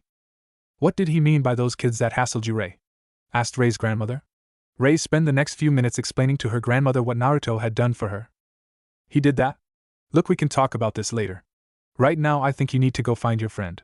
He's going to the border of grass and rain. She hadn't needed to say anything else. Rei had raced out the door the second she heard where Naruto was headed. The old grandmother sighed. She had attacked the only person her granddaughter considered her first friend, and someone who looked like someone she used to know. Please find him, Rei. I need to apologize to Minato's kid. Naruto reformed from the blow with an eerie silence. He sighed. Rai wasn't kidding. Not only was her grandmother not very trusting, but she was quite hostile to anyone she didn't know. He wasn't very trusting, and neither was she apparently. He began his trek to where he had left Gobi and Gaara. Hopefully they had done as they were told, and kept themselves out of sight. His mind wandered back to what Rai had told to him before her grandmother showed up. My grandmother is really good with written seals. I think she said that she was a seal master who trained someone else a long time ago. Naruto sighed. He liked Rai. It felt nice helping someone like her, someone similar to him. It's a shame her grandmother attacked us. She could have taught you sealing, Hitomi said drowsily. Naruto sent her a puzzled look. Don't you know how to create and use seals? Naruto asked, one eyebrow raised. My knowledge is quite limited in that area. The seal I had you place on the raccoon's vessel was a demon seal, but I didn't pay much attention to my teacher. The seal I taught you is one of the only sealing techniques I know, Hitomi said while trying to stifle a yawn. Naruto shook his head, a small smile on his face under his mask before he blew through the forest. Half his body had turned to smoke when he sensed something running in his direction. Naruto! Someone yelled. Naruto's eyes opened wide. He knew that voice. The person drew closer until they were directly in front of him. Rai, why are you out here? He asked, having reformed his body from the smoke. The blue-haired girl panted loudly, regaining her breath. Running all the way out of the town and out here was quite taxing for her small body. After I told her what you did for me earlier, my grandmother felt horrible. She wishes to meet with you. I didn't stick around to find out though, The second she told me where you were going, I started running. Rai told the masked boy. Isn't this a nice surprise? Naruto thought before he nodded his head that he would go back with her. Before I go, I have to find my friends that I told you were waiting for me. You might want to come with me, you're too far from the town to go by yourself and something might happen to you, Naruto suggested. Rai looked at Naruto for a second before nodding her head, walking up to his side and grasping his hand. They walked to the edge of the forest where Naruto had left them. They weren't there. Naruto looked around the area for any possible explanation as to why they hadn't done as he asked. Naruto felt the residue from a charged chakra strike. Someone must have found them, but whom? The only people who would know how to find Gaara would be me and Akatsuki, but I doubt that Sasori's organization would send him out armless. It was either them or someone else who knows the feel of their essence. Naruto mumbled to himself. He registered a tugging on his cloak's sleeve to see that Rai was trying to get his attention. He turned his head to look at her. Naruto, something seems wrong over there. There is sand just dumped on the grass, Rai said, pointing to a sand patch not far from where Naruto had been moments ago. He turned from the sight before immediately turning back to look at it. That's it. Rai, you're a genius, Naruto said, bringing her into a hug. She wasn't expecting this and let out a high-pitched squeal in surprise. He quickly let her go, smiling apologetically at her. Rai had a slight blush adorned on her face. Whether it was from the praise or the sudden hug, Naruto wasn't quite sure. Where are your friends, Naruto? Rai asked again. They fled into the forest. The hidden sand must have tracked Gaara down. They would know the signature of Shikaku's power, so they used it to hone in on his location, he said as they proceeded into the trees. Naruto didn't think that shredding the forest was a good idea. As much as he wanted to find them, he knew that drawing attention like that would ruin the surprise he wanted to store for when he revealed his village. And he was sure that they hid themselves quite well. Naruto let out an aggravated snarl. I'd be able to find them much faster if it weren't for these trees blocking my way, he said, letting out a sigh. If you want, I can try to find them. I can see through the trees, so the only problem would be getting to them, Rai suggested. Naruto nodded in agreement. Getting to them won't be a problem after we find where they're hiding. The faster we find them, the faster we can talk with your grandmother. Rai nodded. Rai turned her head in a full circle, squinting her eyes after a few minutes. She had a very calculative look on her face. I see 3 humans and what looks like a dog. They're over in that direction, she said, pointing to Naruto's left. Naruto whistled, seeing where Gaara and Gobi had fled to. It was near impossible to see where you were going in that part of the forest. The trees had grown in a way that completely blocked of any light from shining through. Wait, 3 humans? What's going on? He asked himself. Rai, can you see through the dark, or can you just see my friends? The dark makes it much harder to see the individual object's outline. If I had a light, I could get us through, but with no light it's impossible, Rai answered. Naruto did something that made Rai blink at him confusingly. I think that I can change that impossible into a possible. Big bright light. Naruto's fist ignited with white-hot flames, light cutting through the darkness like a hot knife through butter. Rai looked at Naruto and his lit fist in wonder. If you want to know how I did this, I'll tell you, after we've gotten back to your house. Right now we have people to find. They began their journey into the darkness. They came to a cave that erected itself from the surrounding trees 25 minutes later. They're in there, Rai said, pointing into the tree cave. Naruto nodded his head and walked to the mouth of the cave. Gaara, Gobi, get out here right now, he shouted. Half a minute later they came out looking white as sheets, or at least Gaara was. Gobi was quivering in his small form. Naruto turned his gaze to the 2 others that were with Gaara. One was wearing something that made him resemble a cat. He was wearing purple paint on his cheeks. The other was a girl with blonde hair and 4 ponytails. Spill it, you 2, who are they? Naruto asked firmly, jutting his thumb at the 2 mystery people. One of the newcomers shot back at Naruto. Who are you to speak to us like that? Seethed the girl. Gaara looked alarmed at the blonde girl. Temari. Please stop. It isn't wise to anger him. He could kill you with a simple thought. You know of the Red Rain incident, right? Gaara said, alarmed. The girl Naruto now knew as Temari nodded her head. We passed through rain to see if there had been any sightings of you around. The Amikage told us that there had been a bloody incident recently. That's what you're talking about, right? She asked her brother. Gaara nodded. The guy you're talking to was the cause of the said incident. Naruto, please forgive my sister, she doesn't like taking orders very well, Gaara pleaded with his black-masked friend. Gaara noted that there was someone standing not too far off from Naruto. Naruto gave a single nod to show that he let it slide. Naruto, who's the girl? Asked Gaara, pointing at the blue-haired girl. The girl looked at Naruto hesitantly, a frightened look on her face. It's okay, Rai, neither of these people will hurt you. Trust me, if they do they won't live to tell the tale, he said, waving her forward. Rai walked toward Naruto and took hold of his hand, squeezing it tightly. This Gaara is a friend of mine who lives in the nearby town I was in just before. Who's the cat? Naruto asked. The cat growled at Naruto, getting a death glare in response from Naruto, making the paint-wearing boy yelp in surprise. These two are my older brother and sister Kankuro and Temari. They came looking for me with a jounin to bring me back to sand. After I beat the jounin with a chakra point destruction technique, he fled, leaving my brother and sister with me and Gobi. Gaara explained. Naruto nodded his head, accepting Gaara's explanation. That's good to know. I got us the things we needed from town, but there is some unfinished business we have to take care of. We might even be able to negotiate for a place to stay for the night. We can discuss what else you've been doing and why you disobeyed me, he said, walking away, Rai right next to him. Gaara gulped, his face losing most of its color, and Gobi whined as they followed Naruto. Gaara's siblings exchanged cautious glances before following after their brother. Naruto and his group stood in the kitchen of Rai's house. They had just arrived, and Naruto was interested to hear Rai's grandmother's reason for calling him back here after what happened when they first met. Rai sat next to her grandmother at the table, opposite Naruto and his friends. It's good that Rai had found you. There is much I would like to say, but before I do, I want to apologize for attacking you. I just reacted. Rai must have seen something in you that she knew she could trust. I acted without thinking, she said. Naruto waved her off.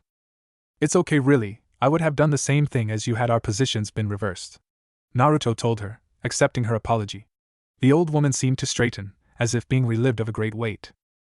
If I may say, that is a very interesting mask you're wearing. What is it made from? She asked. Naruto scratched the back of his hooded head. I molded it out of my chakra. My teacher taught me how to use this particular method of controlling my chakra. It's much less restricted than the other method. As a plus, I don't even need to use any hand seals, although I need to move my arms to mold the chakra into a usable forms for some of my jutsu, he explained. The old lady nodded her head. I've heard of such things been done before using chakra. They use a meteorite to give them control over chakra at levels thought to be impossible. Is that where you're from? She asked. Naruto shook his head. I've worked to get my control to this level from scratch. When I fled my village, I only had one other with me. She taught me all I know, Naruto said. I assume that the teacher you speak of is sealed into your stomach? She asked. Naruto shot out of his seat in alarm. Rai's grandmother, in turn, shot out of her seat to grab onto his arm, not willing to let him go. Do not leave, son of Minato, she said desperately. Naruto had froze hearing this. He had never known his parents, and this lady was claiming she knew his father? He shook his head violently. It wasn't true, was it? What did you call me? Naruto stammered. Gaara looked at Naruto. He had never seen him like this. Given they had only been together for a short while, but seeing someone like Naruto like this made Gaara feel bad. He knew his father, and although he was a dickhead, he was still his father. My name is Kazumi Shoiha. I am a seal master, or rather mistress. I am the same seal master who completed your father's training in sealing before his time as Hokage. It is a shame that he had to die the way he did. I had hoped to leave this earth before him, she said with a sigh. Naruto had the mental capacity for only one word. How? Kazumi smiled, a small smile filled with sadness. Every master of sealing has their own style of writing such seals. I can see the seal on your stomach, and I can tell that is of my style. I remember all of those that I have taught my art to, only one. That seal is a containment seal designed to hold something, and judging from what I see here, it holds something of great power, say the nine-tailed fox that attacked the leaf 7 years ago today. But how Minato did such a thing is beyond me. No mortal can defeat a demon. Ah, I see what you did. You are very clever, perhaps too clever for your own good, she said, starting to mumble at the end of her speech. Naruto cleared his throat, snapping Kazumi out of her mutterings. What are you talking about? Please, I want to know, Naruto begged. As I said before, no man can ever hope to defeat a demon. Your father knew this, so he summoned a being that had the power to do what he couldn't. He summoned the Shinigami, the death god, to seal the demon into you. However, every dealing with the god of death is a double-edged sword. The Shinigami will do as he is asked, and takes his summoner's soul as payment, Kazumi said, her face cast down, a dark look on her aged face. Naruto didn't know how he felt. He wanted to be angry, he really did, but the feeling of finally knowing who his father was, the right of that knowledge that had been stripped from him finally being revealed, was too much. Even with all his mental defenses, Naruto was unable to stop the sobs that were about to flood his small body. Naruto let out a pain-filled sob which then turned into full-blown crying. Kazumi, in an instant without even realizing it, had enveloped him in a comforting embrace. Naruto didn't even register what was happening around him, he was too lost within himself. Gaara, Kankuro, Temari and Rai could only stand by and watch as Naruto continued to cry. Naruto awoke to find himself face to face, or rather face to mask, with Rai. She was looking at him. Rai jumped back when Naruto opened his crystal blue eyes. Watching someone who was sleeping snap their eyes open at such close range would have a lot of people jump in surprise. Thank God Naruto had his mask on. He was sporting a massive blush on his face at the closeness of their faces, although he had no idea why. "Where am I, Rai?" he asked as he sat up. It took a second for Rai to gather herself, as well as suppress a blush on her face before she answered. She may be a small girl, but she knew that she was far too close to Naruto than she would be comfortable with if he was awake. "After you cried yourself to sleep, grandmother brought you in here. This is my room. She asked me to get her as soon as you woke up." And with those words she was out the door. A head of red hair popped into the framer of the door. "Naruto, are you okay?" the sandboy asked. "Honestly? I have no idea how I feel right now. It came as a really big shock." "Yeah, we all saw," Gaara said with a small sad smile. Naruto flinched hearing these words. "None of us think any less of you, Naruto. What you went through yesterday is completely understandable," Gaara said, seeing Naruto's reaction to his last words. "I just need time to have this knowledge sink into my brain. My dad was a Hokage, the fourth to boot," Naruto said. Seeing Gaara nod his head before turning to leave, Naruto called to him before he left completely. "Gaara, round everybody up and get ready as soon as possible. I hope you guys ate and rested as I slept. We will most likely be coming out of this country with hostiles after us, and personally I don't want to commit the same act I did in Rain. A repeat performance doesn't do well for a growing reputation. If this Kage is smart, he'll keep from attacking us like Rain did." Gaara gave a single nod before his head disappeared from the door frame to do as he was instructed. Not a minute passed before Kazumi came into the room, followed closely by Rai. Not bothering with the pleasantries, Kazumi went straight to business, thinking that Naruto wasn't in the greatest of moods for small talk after hearing what he had heard yesterday. "What are you going to do now, Naruto?" she asked, sitting on the end of the bed. "I want to go back to the Leaf and demand the answers that I have been denied. And kill a lot of the villagers. I want to, but I can't let the Akatsuki get any of the tailed beasts lest they do something horrible with their power. But once I find them all and my village is up and running, they'll regret ever keeping something as big as that away from me," he said resolutely. Kazumi nodded her head, her hair falling in front of her aged face. "I wouldn't have expected anything less from you, Naruto. Now, as I understand it, you're headed for the heart of Grass Country to get some info out of the Kage that runs this land?" she asked. Naruto nodded at her question. "Well, we better get going then if we want to get there before tomorrow," Kazumi said as she turned to leave. "Yep, wait, what?" he yelled as he recalled her last statement. Rai let out small but audible giggle. "Well, I do owe your father a favor, and because of his passing, the favor passes to you. I think he wanted to have sealing as one of your ninja arts. You need someone to teach you how to perform sealing properly, and who better to do it than the one who taught your father him? Besides, I don't think the demons sealed and you can help you learn anything of sealing. Probably thought it was beneath them and wouldn't have to rely on such an inferior skill," she said with a smile as she left Naruto in her granddaughter's room, Rai following closely behind Kazumi, giving side glances at Naruto every few seconds. Naruto delved into his mind to Hitomi's cage. He wasn't surprised to hear soft snores coming from the cage. She did say that his transformation took a lot out of her. He slipped into the cage to find her sleeping, half of her tails being used as a mattress to keep her out of the water and the rest of them as a blanket. He shook her gently. "Hitomi, wake up, there are a few things that have just arisen.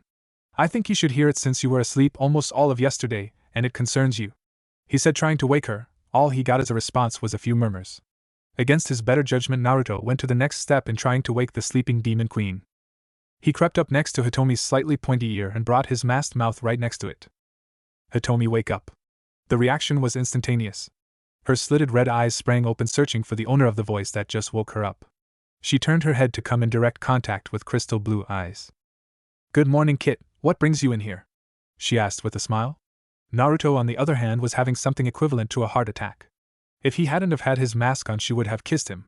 He quickly buried that thought. If Hitomi found out about that, he never lived to see another sunrise. He took a step away from her before he spoke. "An update on our situation. Our traveling party has just been boosted, Gaara's brother and sister as well as Rai and her grandmother Kazumi," he said. By this time Hitomi was sitting up, listening intently to this new information. "I found out last night who my father was. As it turns out, Kazumi was the one who completed my father's training in sealing before he became Hokage. Before he wrote this seal that's on my stomach that keeps you prisoner here in my body," he told her. After the words left his mouth, he thought he had done the wrong thing. Hitomi was seething with anger. "That idiot! I can't believe he would do such a thing to you, his own flesh and blood. When next we come across the Leaf again, they are going to regret ever treating you like that," she nearly screamed. Naruto was taken aback by this outburst. He was expecting her to go into a massive rage on being trapped in the son of the one who imprisoned her. Before he forgot, he added the last bit in. After Kazumi had told me, I cried myself to sleep. Just now I woke up. Kazumi is going to be teaching me the art of sealing. He waited to gauge her reaction. Her attitude did a 180, she smiled an insane smile that sent shivers down his spine. Although it goes against what I said about being low-key, we have gained a powerful ally. The eyes of both Rai and Kazumi have a very unique set of abilities. The name of the bloodline, the Kenzanoi, meaning clear eye, makes the use of genjutsu a very devastating weapon. The Kenzanoi can influence the creation of a genjutsu into a corporeal version of any illusion that is cast.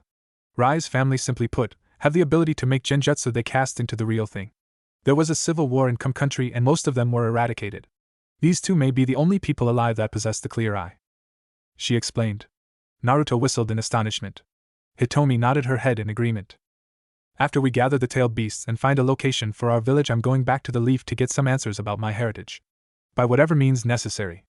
Naruto said determinedly, to which Hitomi gave a single nod to. You'd better. Before you leave, there is something you should consider. You know that Akatsuki had Nin operatives now, so they have most likely split up to get their targets. Send the sandbags container siblings with the two that possess the Kenzano to wave. They don't need to be around for you to gather the rest of the tailed beasts. They would only slow you down. Although you need to learn sealing, gathering the tailed beasts is far more important, seeing as others are looking for them. Send the weaker ones to wave country. It is neutral country with no Nin village, as well as being close to the sea. Where the fish is most likely to be located, they can go through fire country to cut the chances of enemy attacks, but I strongly discourage this. If they get held up by Leaf Nin, they would be asked questions which could damage our plans. Naruto nodded before being forced out of his mind. Kankuro was sitting with his siblings in the kitchen. They had been instructed to pack up whatever they could.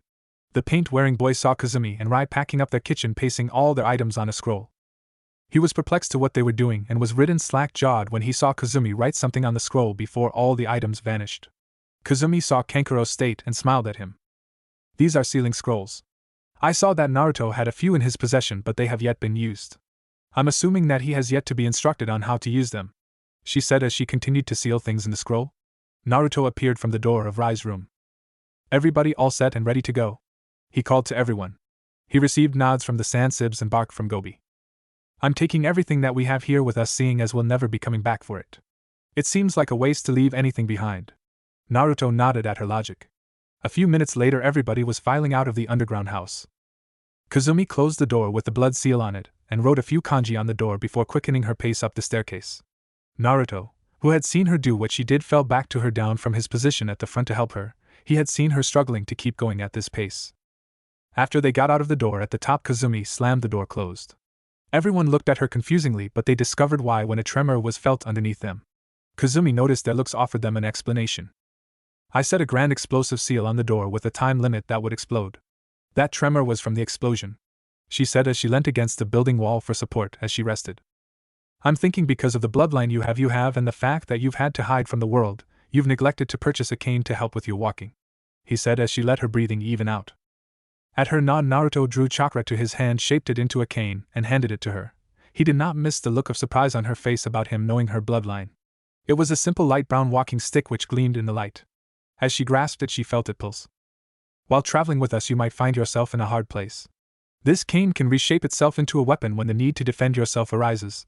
The more chakra you put in it, the more damage you can deal, he said before he resumed his position at the head of the 6 people 1 demon group. Naruto motioned for attention. Now I can only assume how things are going to play out when we reach the ninja capital. I will not accept anyone being a casualty, so after our business is done here, Gaara and I are going straight to Waterfall after we're done here and persuade them to give over their demon container. The rest of you will be going to a small island, Wave Country. They have no ninja village and their military strength is minimal. If you two, he pointed to Temari and Kankuro, encounter any hostilities, you are to use whatever means necessary to bypass it. I'm leaving Rai, Kazumi and Gobi in your hands.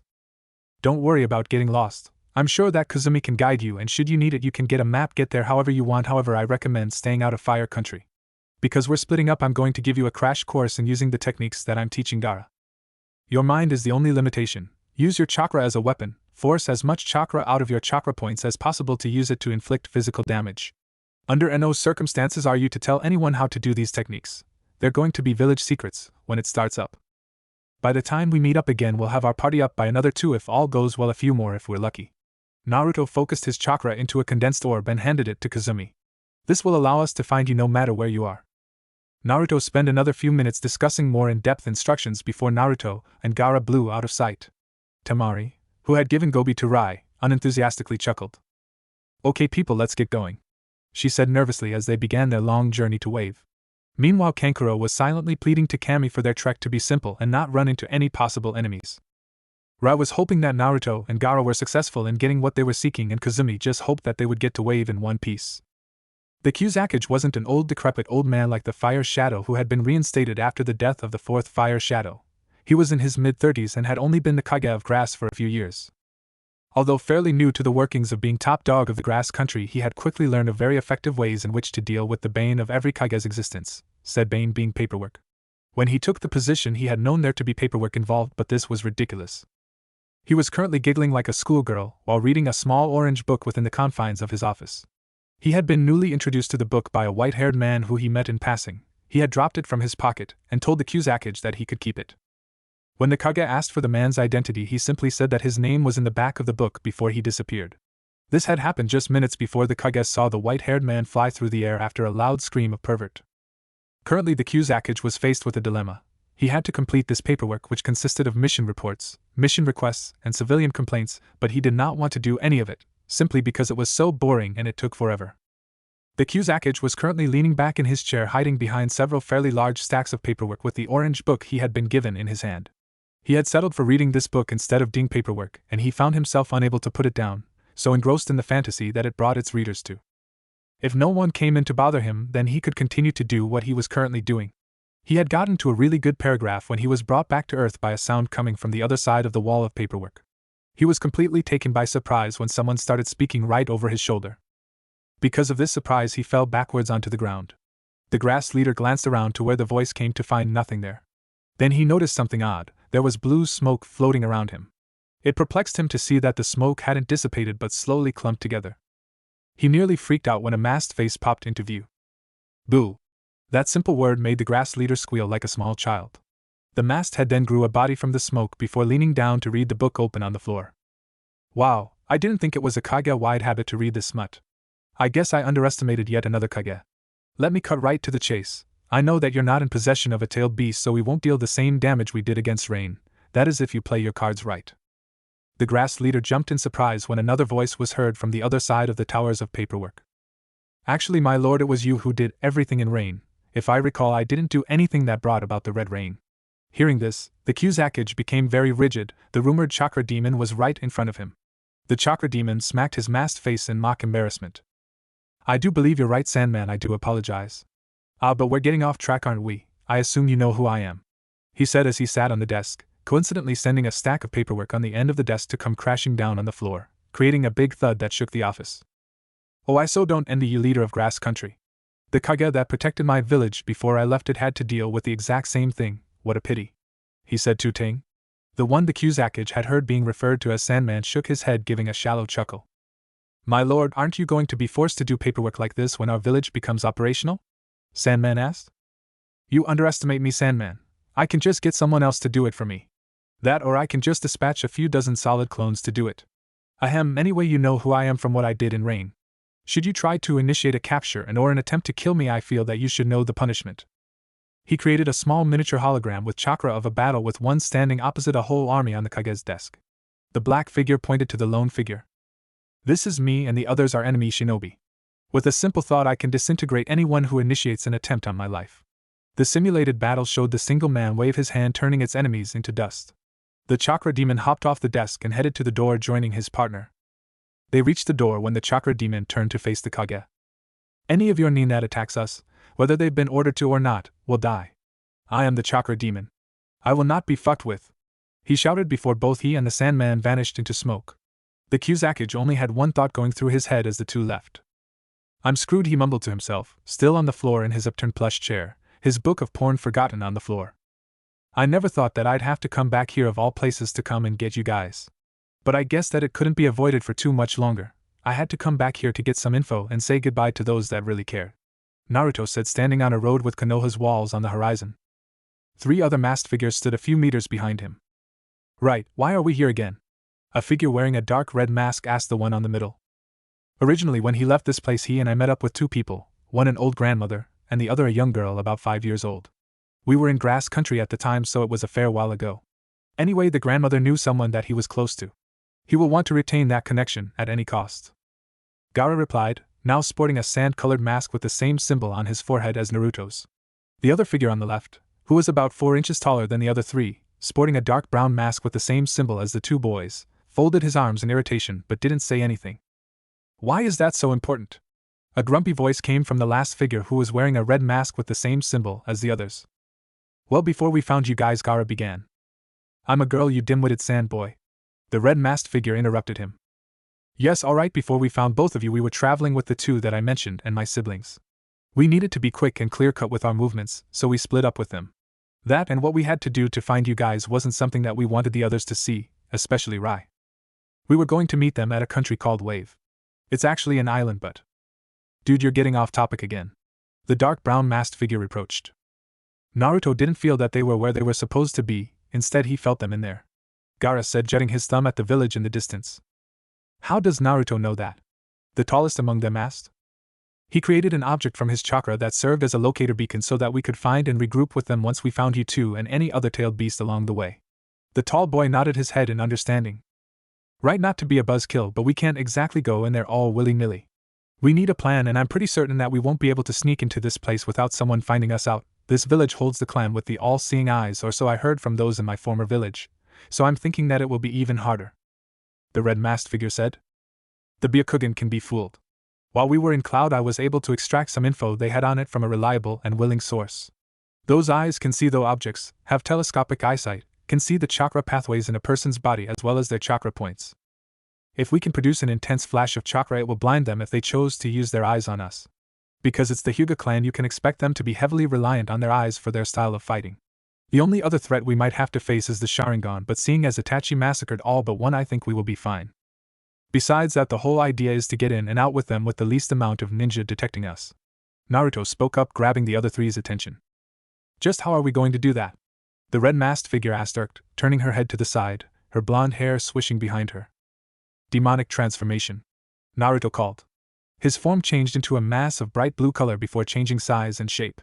When the light from the change receded, a black bird stood in its place. Why the hell would you take the form of a bird? I thought you loved foxes. The red-masked figure said snidely. Foxes are taboo in the Leaf Village Yujito, and as a bird it will be easier to scout out the village. Now change your forms and ask your demons to block off all of the excess chakra you don't need. A bird shouldn't have any chakra to speak of.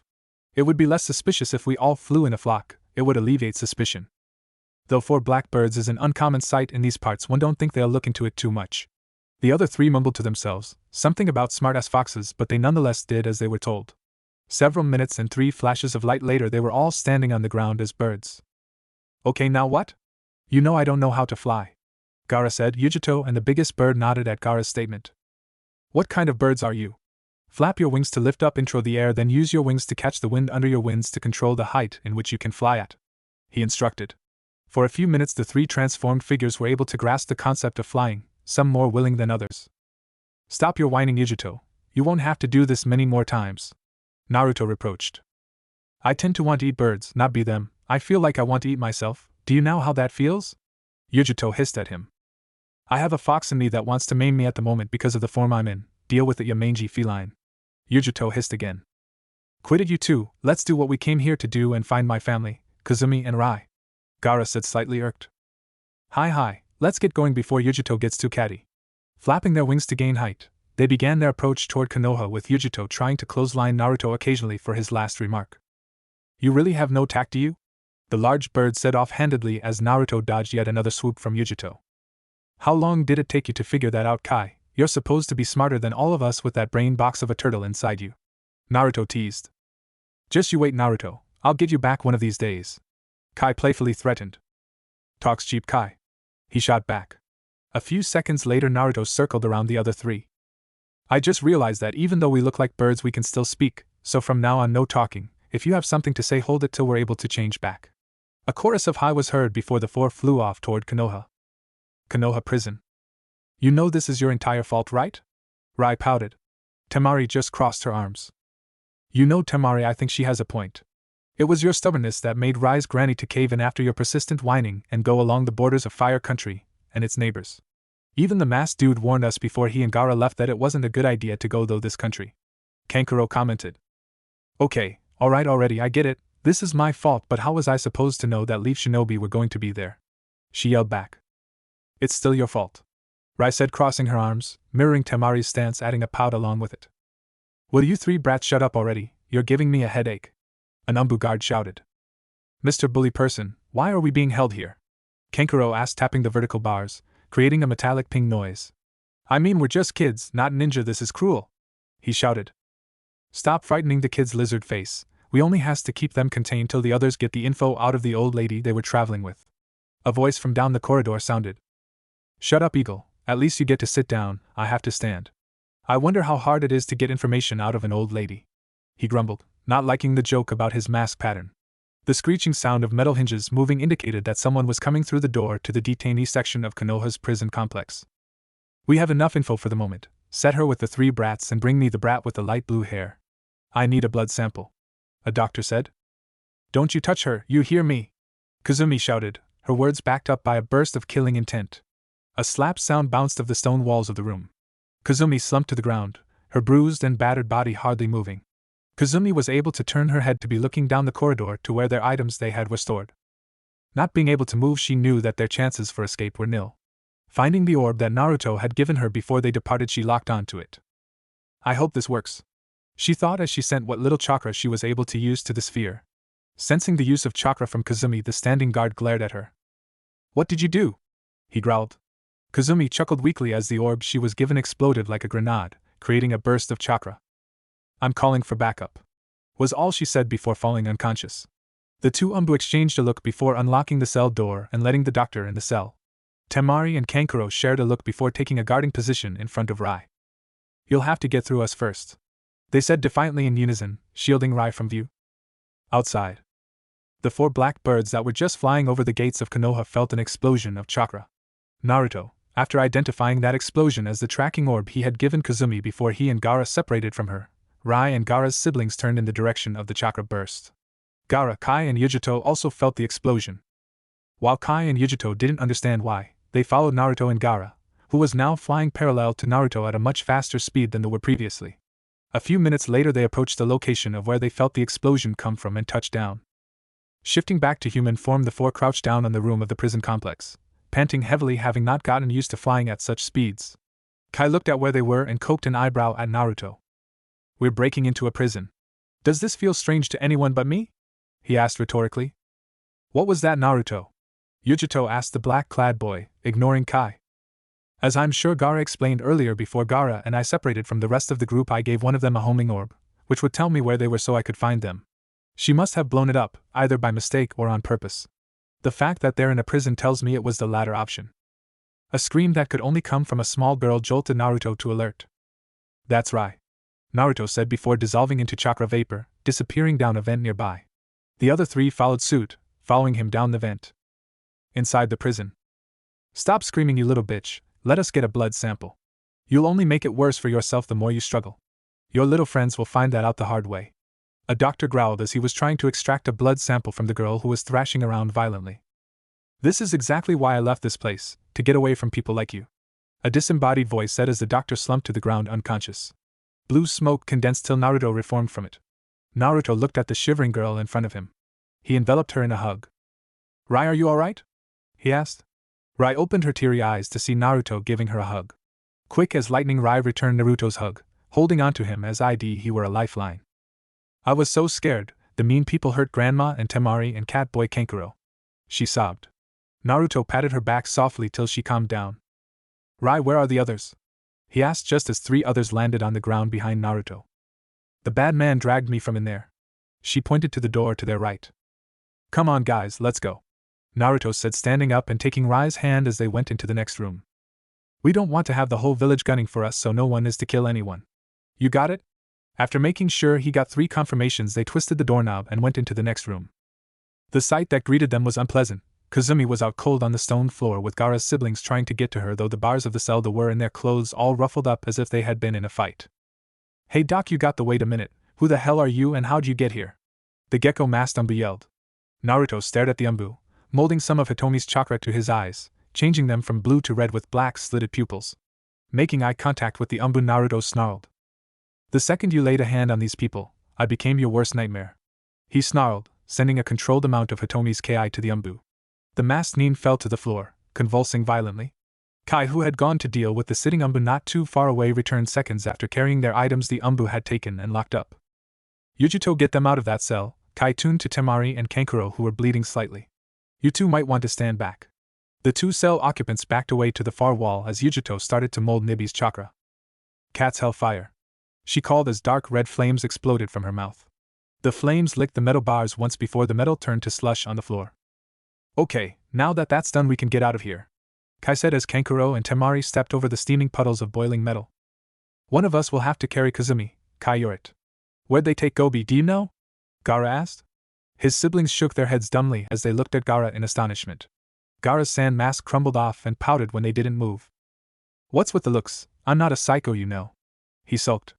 Less than a second later, Temari was hugging Gaara tightly. I miss you, sister, he whispered as he hugged her back. Arg, this is so annoying, Yujito growled out, almost gagging at the sight of the hugging pair. Chill out, Yujito, there's no need to get so aggravated. Gaara, Kai, you take these four and head for Wave like we originally planned. Yujito, you're coming with me, we have to find Gobi, Naruto ordered. He turned to face Gaara, giving him a look. Gaara noticed the look and sand collected on his face to form his mask. And just why the hell do I have to listen to you? She snapped. She audibly gulped when Naruto gave her a blank stare, his crystal blue eyes boring into hers. That stare was scary. I don't trust you to behave yourself without me nearby. Hitomi told me not too long before Gaara, Kai, and I found you that Nibi was sex-starved and the seal binding the two of you together is rather crap, so your thoughts are not all your own. For that reason I have to keep an eye on you. Besides all that, if I brought either of those instead, he pointed to Kai and Gaara. Gobi would go nuts with rage like he did when he met Gaara for the first time. Hitomi said that Gobi didn't like Shikaku or Sanbai all that much.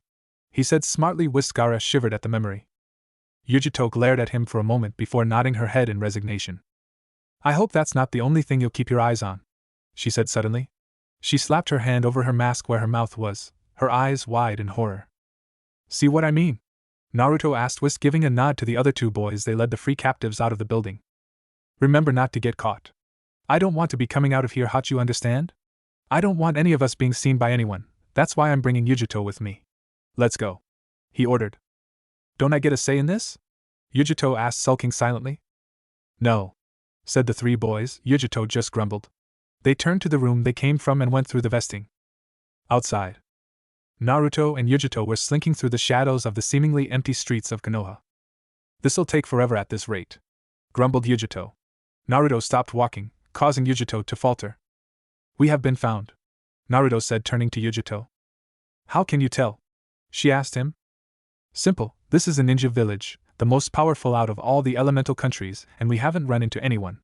Besides that, it is way too quiet. Even if it is the middle of the night, there should be activity from night watching ninja. We have been expected, there's no other explanation. We should hurry, we don't know what Konoha's game is yet, and we shouldn't stick around long enough to find out. Hidden snake hands? Called a voice. Several blackish snakes wrapped around Naruto's torso, arms and legs constricting him. I told you we were being followed, he said to Yujito before turning to where the snakes were coming from. Who are you and what are you doing in this village? Snapped a purple-haired Kunoichi. She had a trench coat on that was swaying side to side, giving an eye full of a fishnet bodysuit with a mini skirt. Not that it's any of your business, miss, but we're here for some private matters concerning me and a few friends of mine. I do have a name, but my enemies often refer to me as the Chakra Demon. May I ask who you are before we leave? You seem interesting, Naruto asked calmly. The Kunoichi scowled at him. You're very polite for a demon. Fine, I'll tell you, only because you'll be dead afterwards. My name is Anko Mitarashi. The snakes wrapped around Naruto, grasping him hard, supposedly squeezing Naruto to death. Anko had a crazy, bloodthirsty smile on her face while she was doing this. Miss Anko, I feel like I must inform you, Naruto said, his voice now serious. That such an attack won't work on me, Naruto said, his body exerting an almost invisible orange glow. Next thing Anko knew, 9 translucent orange tails ripped through her snakes. Anko stared wide-eyed at the sight in front of her. This midget, who sounded and looked no older than 7, tore through her snake grapple. Naruto stared at Anko, seemingly peering into her soul. You're a very lonely and scared person, Anko. Don't be afraid to live life. There's only one ride, and in this world life is such a fragile thing to hold on to. I know this because I lived the same as you did not too long ago. Seek me out if you want to live life instead of act it. Then he and Yujito vanished, leaving a stupefied Anko. Gaara, Kai, Rai, Kankuro, and Temari stalked in the shadows of the surrounding buildings, with Kai carrying the unconscious prone form of Kazumi on his back. Kai, do you see a way out of here? Gaara asked the older boy. Due to it being the middle of the night, the number of ninja patrolling the gates should be at a minimum. This would also be because everything between the elemental counties is rather peaceful, so there wouldn't be a high need for the village to be guarded. They were silent for a few more moments. Gaara, where are we going? Kankuro asked curiously, yet his voice still had a hesitant quality in it. We're headed out of Fire Country first of all, or at least out of this village. Then we'll probably go Tea Country. When we find a place to call home, we want to be able to keep track of who's going to be where in the village that will be erected. Although, if I know Naruto at all, we'll probably take refuge on one of the islands between Water and Sea Country. There's a small mass of land that sticks out from Fire Country. We should head there because it's the closest point to the island. We'll steal a boat to get there probably, Kai said contemplatively, answering Kankuro. Which direction is it? Gaara asked. South from here, was the reply. So it in the opposite direction that we're going in. There was total silence. Not even the sound of crickets chirping was heard. Crap. Hey you five, what the heck are you doing out at this time of night? An Umbu called to them. Double crap. They all caroused as they bolted in the other direction. This is Cat to all units. We have intruders in the village. I repeat, we have intruders in the village, she said into a hidden headset. Gaara and the group were running like crazy. This isn't good. Naruto isn't going to be happy about this. We got found out and they'll close off all exits, hindering any chances of escape we had, Gaara said worriedly. We need a distraction, something to throw them off our trail, Kai said out of the blue. Gaara stepped back a few meters before channeling his chakra. Split form jutsu. Gaara's body split into 4 identical copies of himself. Draw the attention to any and all ninja following us, but do not attack them. The 3 forms of Gaara gave a nod and dashed into the 4 other directions. That should buy us quite a bit of time. We need a new plan, Kai. Any ideas? Gaara asked. Well, we can't get caught, that's for sure. That only leaves us with a few options. We can't fight our way out, so that's out of the question. The only option left open to us is to hide till the heat dies down, that or we can find and trail Naruto and Yujito. He thought out loud. I like that option, let's do that. Rai piped up. Kai shot her a withering look. One thing that was quickly established between all of us when we left our hellholes was that Naruto's word was law, officially or otherwise, no matter how young he is. I think that it has something to do with the standing of the tailed beasts we hold, since he holds the most powerful and the one that demands respect, we unconsciously give it to him. But since he isn't here, I think that under the circumstances we got ourselves into, I think he'll understand. Little girl, when you were taken, who took Gobi from you? Kai asked Rai. A one-armed man with his face bandaged. He had a cross scar on his chin. And my name is Rai, not little girl, Rai answered. Gaara side glanced at Kai. What do you think, Kai? Gaara asked the other demon container. There's strength in numbers. Let's find Miss Catty and Naruto, Kai said. I hope that things will work out. I wouldn't want to be Kai when Naruto finds out. He may be the eldest among us containers, but against Naruto that's meaningless. The redhead thought as they moved onwards with Kai and Gaara in the lead, Kankuro and Temari behind them, and Kazumi and Rai at the back. We have intruders in the village, spread out and search. Remember, we don't know what we're dealing with here, so everybody be on your guard. A leaf nin said as a small group leapt from rooftop to rooftop. Naruto scowled when he heard this. For Kami's sake. I give them one instruction and they can't even follow one as simple as stay out of sight, he growled. Not everybody has stealth skills like you, Naruto. Your skills at staying out of sight were one of the skills that saved me life as we left Cloud. Flashback. Yujito was sprawled out on the cold, wet floor of an ally in Cloud Village, crying as quietly as she could. If she was found, then it would spell doom for her. The ninja that the Reikage had entrusted to watch over her weren't anywhere nearby. He had abandoned her, just like everybody else. She had hidden herself in the slums of Cloud after the former Reikage had been overthrown. That was 3 weeks ago, and she wasn't faring very well. Her clothes were torn and stained red with blood, and she was severely dehydrated and extremely hungry. Come on out, you little bitch, you can't stay hidden forever. When I find you, I'm going to enjoy breaking you into a fine weapon for Cloud, or maybe I'll just have dome fun then kill you. While you live, no one will accept you or love you. The only reason the Reikage hasn't called a cat hunt on you is because he thinks that you can become a weapon for Cloud. It's the only reason the new Reikage has let you live this long. A crazed Cloud ninja called after her. Yujito peeked out from where she was hiding. Seeing an empty ally, she sighed. He's finally gone, she thought with relief. I found you, cat whore. The voice of her oppressor came from above her. She shrieked as he drew a kunai but stopped as she heard the nin sag to the ground with a dead thud. "It's not nice to pick on kids, sir, especially one such as this." A young voice sounded in the ally. The cloud nin grunted as he struggled to get to his feet. "Show yourself!" He yelled only to crash to the ground again, this time a burn mark appearing on his back, as if he was pushed to the wet floor. "I didn't even see anything touch him. If he's here to hurt me, I'm as good as dead," she thought as she saw the nin in front of her groan in pain. In the corner of her eye, Yujito saw a shadow near her grow darker, taking a defined shape till a person dressed in black was standing in front of her. It took her a moment to realize that the person in front of her was her height, or thereabouts.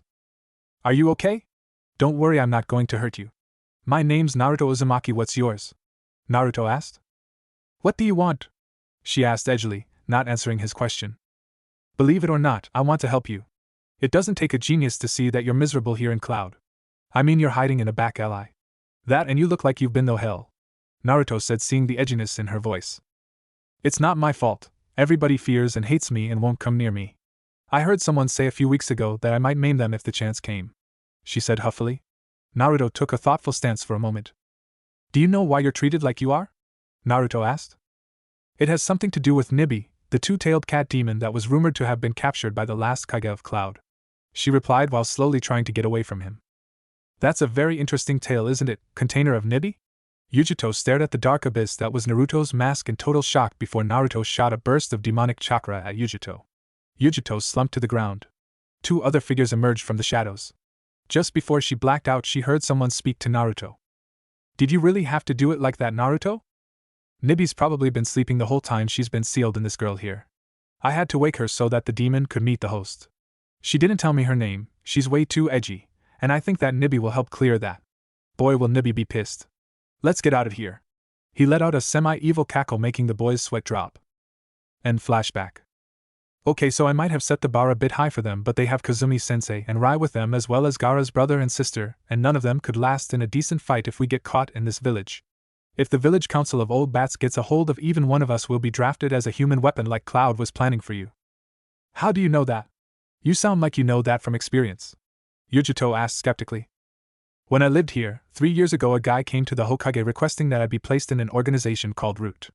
As it turns out, Root is a group of ninja under the direct command of a guy that doesn't like the Hokage. Speaking of the Hokage, we have to make an unscheduled stop at the Hokage's office. He's been hiding something from me from the very start. I need to collect that info before I leave here for what I'm hoping is the last time for a long, long time. They traveled in silence for a few moments.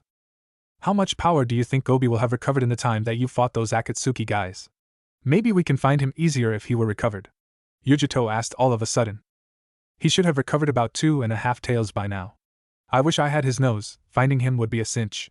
This is so annoying, Naruto said irritably. Well, think of it this way, if they're sending men to the gates, we might be able to find Gobi easier. We don't need an escape till we have him, she said, trying to lighten up the mood. I suppose, but I still don't have to like it, he said, getting up from his crouched position, Yujito following his example. Lab somewhere in Konoha. An aggravated growl echoed in the dark room. A scientist threw a medical instrument carelessly at the side with excessive force. The scientist turned to face the only other person in the room with him. We've been at this for their days straight. What the heck does that moron expect us to do with this mutt? There's no way that we can replicate any traits from it. Any human that comes in contact with anything we try will reject it, whether they are a shinobi or otherwise. Besides that, he will break out eventually. The seal that was placed in this room by that treacherous snake was not meant to contain something like this, the white coat exclaimed. Emotionless eyes met the scientist, making them flinch. For now it holds. This seal was created to contain things such as these. The circumstances are just a little bit different from when that man used it. You will continue or you will die. Don't say such things about your employer, lest you want to die, was the monotone response the scientist got. We aren't dealing with a human experiment. We're talking about extracting power from a freaking tailed beast. It's insane. I don't even remember why I accepted to do this in the first place, the scientist exclaimed. Master Danzo employed you because you are the best in the field that he was interested in. He was confident that you were able to find a way to supercharge his root forces so he can reach his goal. The root Umbu responded whilst also brandishing a kunai. The scientist nodded calmly, going back to his station. The Umbu holstered his kunai. The scientist let out a silent sigh of relief, but on the inside he was shit scared. When he agreed to do the experiments, he was told that any and all advancements would go to benefiting the village. But hearing what was to happen with the results of the experiments signaled a sudden warning bell to ring in his head with a red flashing sign that said treason. It was no secret that Danzu, one of the members of the Konoha Council, opposed the way that the Hokage ran things in the village, and that by having Danzu's Umbu division supercharged with any sort of power from any tailed beasts he might be able to overthrow the third Hokage. The scientist had thought that the results would be used to better prepare themselves for an attack by another tailed beast should it ever happen, but he was really starting to regret accepting. Even though the scientist had been against the third for letting the 9 tails live after the final battle, the fourth, he respected him. He was a fair leader and wasn't unreasonable, which was more than he could say for Danzu if he ever took the position of Kage in the Leaf Village. The scientist's eyes bulged when he felt an explosion of power coming in front of him, from the demon, which was standing up and expelling its potent chakra. The pressure being exerted was so intense that it threatened to crush him. "Well, shit," was the only thing that was said before both the scientist and the root Umbu were impaled by one of the 5 tails that were now flying around in a non-existent wind. The 2 bodies dropped dead with a thud, a pool of blood pouring underneath them. Retracting his tails, Gobi let out a massive roar in triumph of getting free while walking towards the only source of light outside the room, towards freedom. In the streets of Konoha, the explosion of demonic power attracted the attention of everyone residing in Konoha, military and civilian. Even though the difference of power between this explosion and the 9 tails was enormous, the power that was being generated right now did nothing to quell the fear that was spreading through the village. Without a word, Naruto leaped in the direction of the sound where the power surge was coming from, Yujito high on his heels. "Well, that blows my theory of him having only 2.5 tails of power right out of the water," Naruto muttered. Yujito said nothing as she followed Naruto. Across the village, Gaara, Kai, Temari, Kankuro, and Rai turned to the direction of the sound, which in turn woke Kazumi from her unconscious state. Lifting her head from the shoulder that her head was laying on, she looked around at her surroundings. Looking around her, she found that she was slung over someone's shoulder, someone that she didn't know. Looking at the others around her, she let out a sigh of relief to see Rai and the 2 Sand siblings. Before she could say anything, Kai spoke. "Miss Kazumi, you're awake. Good, can you stand?" he asked. Nodding slightly, Kai bent down to let her stand. When she got her bearings, she gave a sharp look at Kai and Gaara. "It's been a while, Gaara. How are you and Naruto?" she asked. Gaara removed his mask, looking at Kazumi. "We're fine, Kazumi. We found the ones we were looking for. This is Kai, the vessel for the 3-tailed turtle, and the other is Yujito, the vessel of the Nibi, the 2-tailed cat. We were headed to meet you at Wave when Naruto said that you were in the Leaf Village. So we came here, we broke you out of the cell you were in. Now we're headed towards the origin of the sound where undoubtedly Naruto and Yujito are headed. We can't leave this place without Gobi, no matter how much that flea-bitten mutt wants to rip me to pieces. That, and we don't have a snowball chance in hell of getting out of this village without Naruto's help. When we went to get Yujito from Lightning Country, he was practicing with honing his control over his chakra to an even finer degree. Hitomi and he had discovered a fatal weakness he has while they were refining his control over her power. You see, this is not the time or the place to get off track to discuss vital information of Hitomi's vessel's weaknesses. There are ears everywhere that have the sole purpose to harm him. That's why he left. We need not arm these people with the knowledge to kill him," the teen scolded Gaara.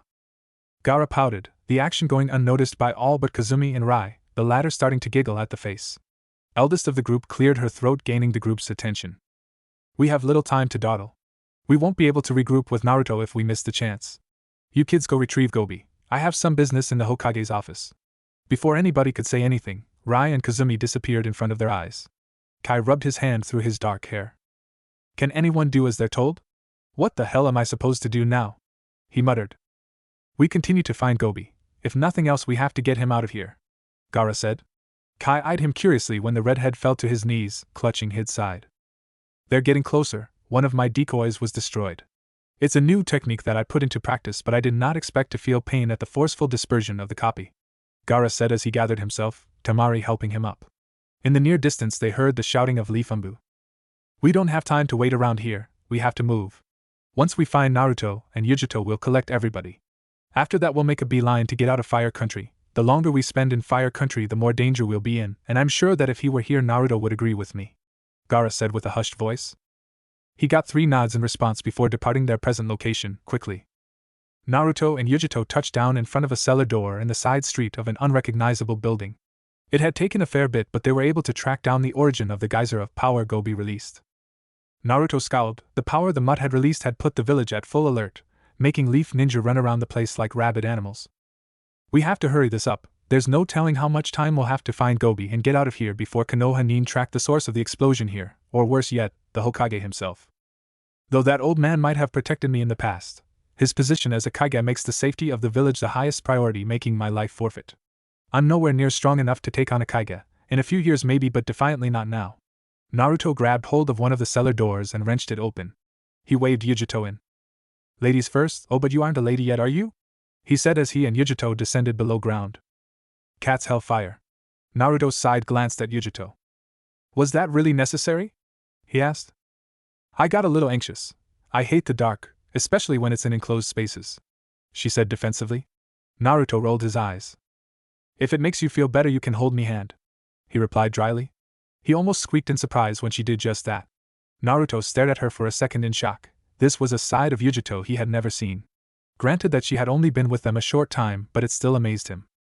He noted that she had started shivering and began to mumble incoherently. He was so caught up in this new development he spaced out for a moment.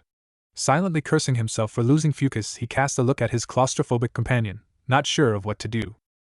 Don't just stand there like a fool, say something that will comfort her. This time Naruto did jump. He hadn't heard from Hitomi for quite a bit of time, assuming that she went to sleep soon after they departed Lightning Country, but couldn't ascertain the reason for it.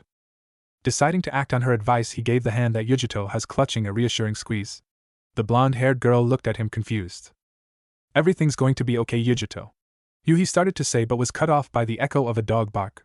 The bark also snapped Yujito out of her trance. She seemed to shed all traces of her phobia and snatched her hand out of his grasp. Let's get going, we're wasting time standing around here like idiots, she said as she moved down the tunnel. Naruto let a genuine smile sneak across his face. It's nice to have the old Yujito back, he thought as he dashed to catch up with her. For the next 2 minutes they were running in silence in near pitch black till Naruto slammed Yujito to the wall suddenly. She was about to swear up a storm when she saw that Naruto was standing in front of her, his chakra tails flailing around the small space. He was standing in front of her in such a way that she couldn't see whatever was in front of the male blonde. There you are, Gobi. We've come to get you out of here, Naruto said somewhat happily. Gobi, for his part, ignored the fact that he was being spoken to and charged at the 2 demon containers. Naruto's tails entrapped Gobi in a red translucent cocoon, the dog demon thrashing all the while in his confines. What the hell is wrong with him? He asked himself in wonder. He's in a demonic rage. Demons get into those if their lives are in danger. When in that state, demons can unleash 100 of all their power into an unstoppable force that only other demons can fight off. Until he runs out of energy will he stop. Until then he'll act like a natural disaster, completely unstoppable. You need to get out of here into the open and quickly. Your tails cannot hold him confined for long. They are already starting to falter. Not wasting any time, Naruto took hold of Yujito and pulled her with him in the direction that they had come in. Mere seconds later Gobi snapped free of his restraints, snarling in his direction and hurling his tails towards Naruto and Yujito. Grunting, Naruto shoved Yujito out of the way as the tails slammed through his body, dirt rising as they smacked into the concrete behind him.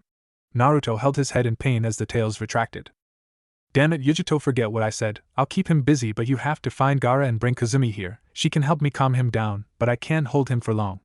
Go! She ran. Great, just great. What the hell am I supposed to do? I don't have any techniques that can deal any damage to demons or corporeal forms of chakra, and I doubt that he'll let me get close enough to deal any blows, he thought as he evaded a charge from the enraged canine but left himself open for Gobi's tails to strike him again. The mask-wearing boy grunted as he caught the flying appendage. Regardless of what Hitomi had told him, he had to keep the fight here. He didn't want it getting outside in the open, not because it might kill some Leaf Nin and civilians, but because the less the Leaf saw of his fighting the better. That, and if any of his group got hurt, he'd never live with himself. My only chance is to try getting close. He saw one of Gobi's tails swinging toward his neck. This is going to hurt. With Yujito. Yujito was running frantically towards the south gate.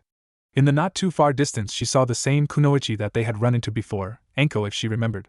She shook her head vigorously to clear her head. She couldn't get distracted. Naruto was counting on her. It didn't take her long to get to the south gate, however she did have to use up a lot of her and Nibi's chakra to get there as fast as he did. She scouted the immediate vicinity for any size of her group. Scowling furiously, she headed back towards where she had left Naruto. She smacked herself mentally. They wouldn't have stayed here after feeling the power that Gobi released. She should have just stayed with Naruto and helped him out. She surveyed the village as she backtracked to her previous location.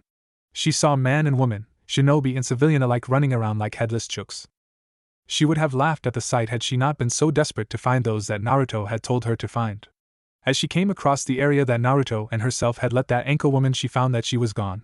Yujito surmised that she had grasped what exactly that power was and went to investigate. Elsewhere.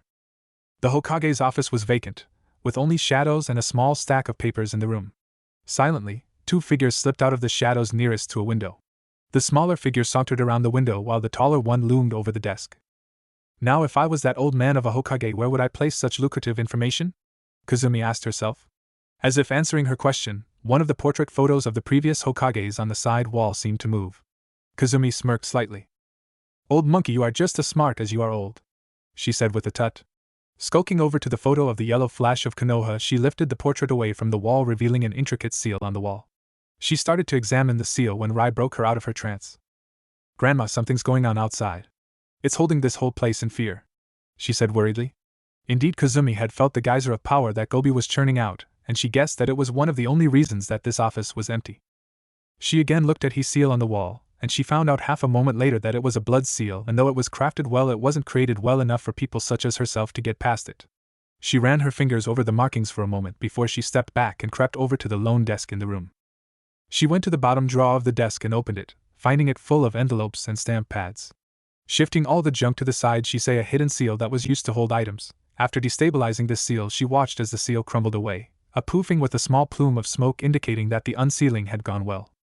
She lifted the object out of the drawer and piled everything back into it before closing the drawer again, careful not to leave any trace of her tampering with it. She looked at the object and opened it, thumbing through it till she found what she was looking for. She squeezed a portion of the opened object and watched with a satisfied smirk as liquid seeped from it. After that was done, she tossed the object aimlessly away, it landing on the desk with a dull thump. Eyeing the red liquid on her finger, she walked back to the seal on the wall and wiped it onto the middle of the seal. Seconds later, the seal disappeared. In its place was a safe with a combination lock. This time she scowled. She was no good with combination locks. It was a skill that she had neglected to learn when she was a youngster. Rai, come here, I have a job for you, the elderly woman said to her granddaughter. Rai's ears perked up at hearing this. I want you to get past this combination lock for me, please. I'm afraid that I do not have the experience to get past it, she asked calmly. Kazumi smiled as her granddaughter got right to work. One of Rai's most amazing talents was espionage and thievery, and she could dance circles around any security device. Kazumi was to this day unsure where she had learned such a skill, but she realized that it had come in handy when their living situation in grass got dire. Whilst Rai was fiddling with the dial, she was humming tunelessly to herself, and Kazumi found her mind wandering back to her tutoring days. Rai just had that ability to have someone lose themselves in their pasts whenever she started to hum tunelessly. She was caught off guard when Rai started shaking her arm. Grandma! I did it, see? Rai said excitedly, clapping her hands madly with glee. Kazumi ruffled her granddaughter's hair and thanked, walking back to the now open safe. She procured the contents of the safe and glanced at it for a moment before nodding her head in assurance that these were the real deal. She dug her hand into her pocket, retrieving a small envelope. She placed the envelope into the safe and closed it, and watched as the safe disappeared and the blood seal reappeared on the wall. After placing the photo frame back onto the wall, she slipped the files that she just obtained into her cloak. It wouldn't be any good if the information were to be damaged, would it? She was about to say they were about to leave when she caught the concerned look on Rai's face. Grandma, I think that Naruto might be in trouble. Her voice etched with worry. Kazumi looked in the direction that Rai was looking and focused. She saw what she assumed was Gobi at full power, and another human-shaped blob of chakra that was flickering, bits of it growing pale blue before changing back to normal. She watched in astonishment as Gobi tripped Naruto over and went to slam him into the dirt for a critical strike. She averted her gaze from the scene. She didn't need to see more.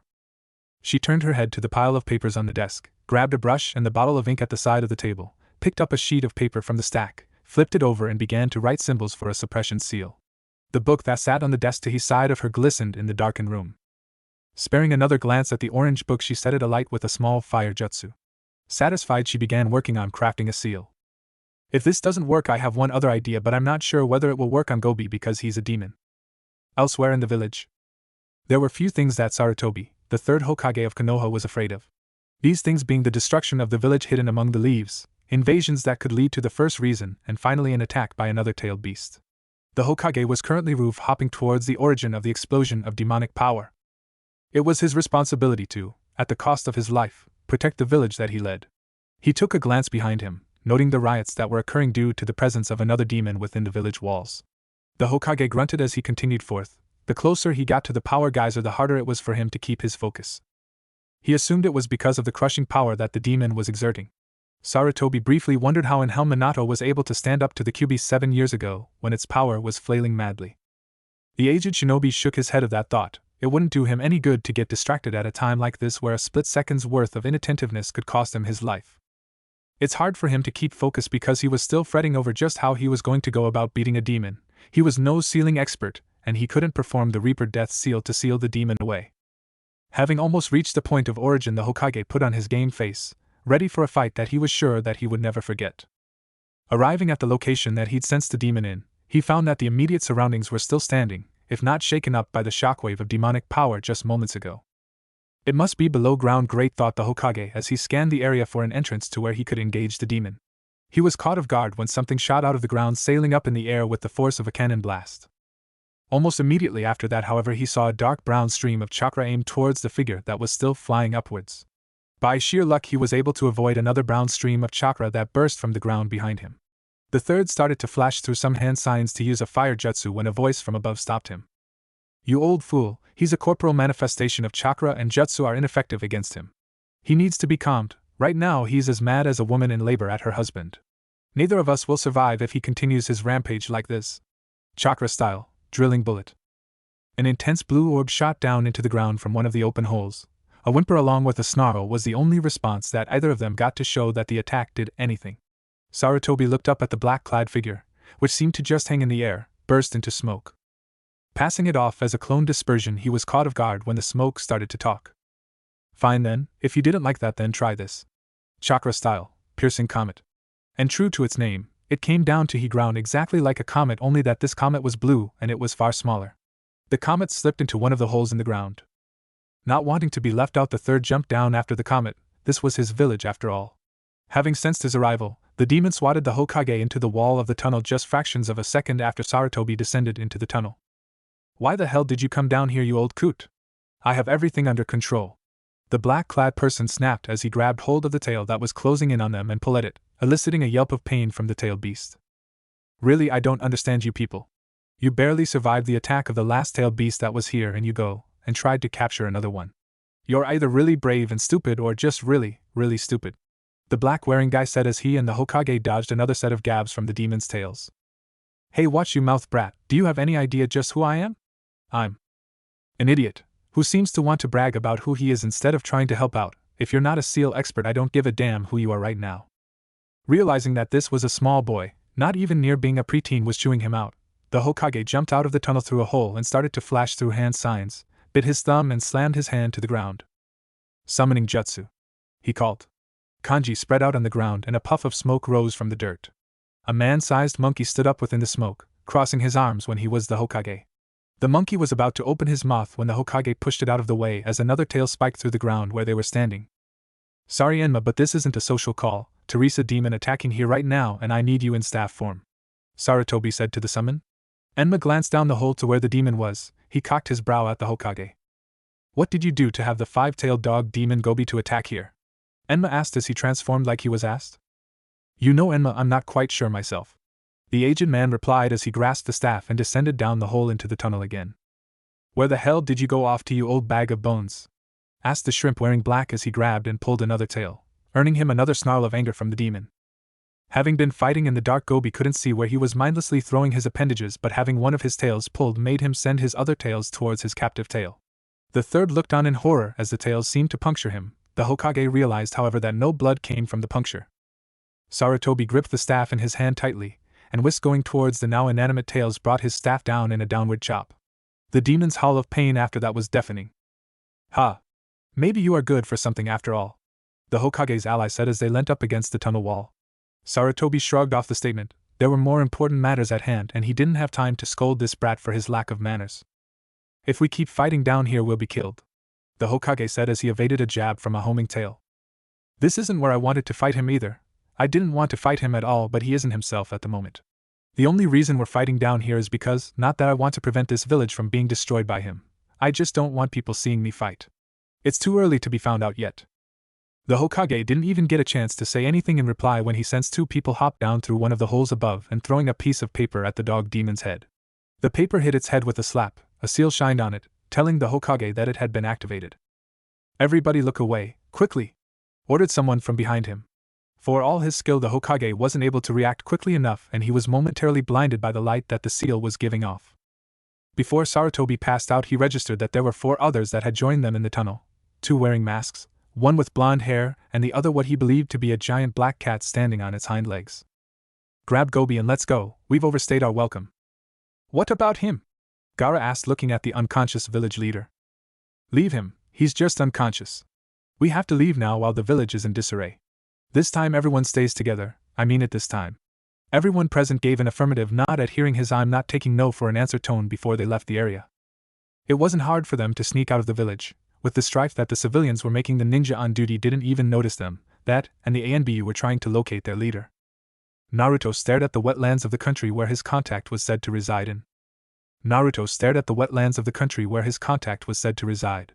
He had sent the others back towards sea country whilst he lingered in water country. He was certain that nothing bad would befall his group.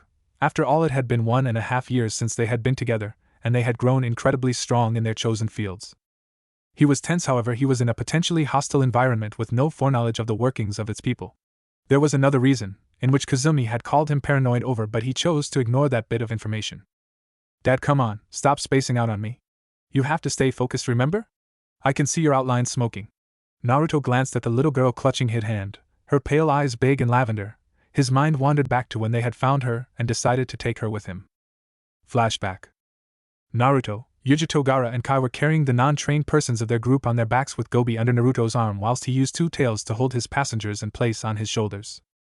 Naruto grunted lowly, his body pulsing in pain as a whole as he went. He needed to replenish the chakra that he was using to keep his physical manifestation. He had the idea to slow down and stop for a few moments, so he could undergo this task when Hitomi's voice sounded through his head. Kid, something is wrong, concentrate some chakra into your ears so I can be sure of it, she commanded. Suppressing another grunt of pain, he did as he was told and molded chakra into his ears. What he heard made him slow to a standstill.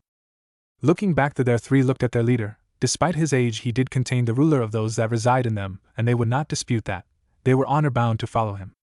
Hey Naruto, is something wrong? Gaara asked, puzzled at his friend's actions. I have to go somewhere right now. Take these 3 and hide somewhere till I return. He dumped Gobi onto the branch he was on and set the 2 under his arms, Temari and Rai, gently next to the large dog. The Leaf Village at the moment is running damage control because of Gobi's rampage. You should be safe till I return. Without another word, Naruto shimmered out of sight. The 3 demon containers looked at the mist that Naruto left behind. He must be in pain from having fought Gobi like he did. Be safe, Naruto, Gaara said as he saw the mist dissipate. After a few, Naruto flew through the wind. He couldn't help but ask.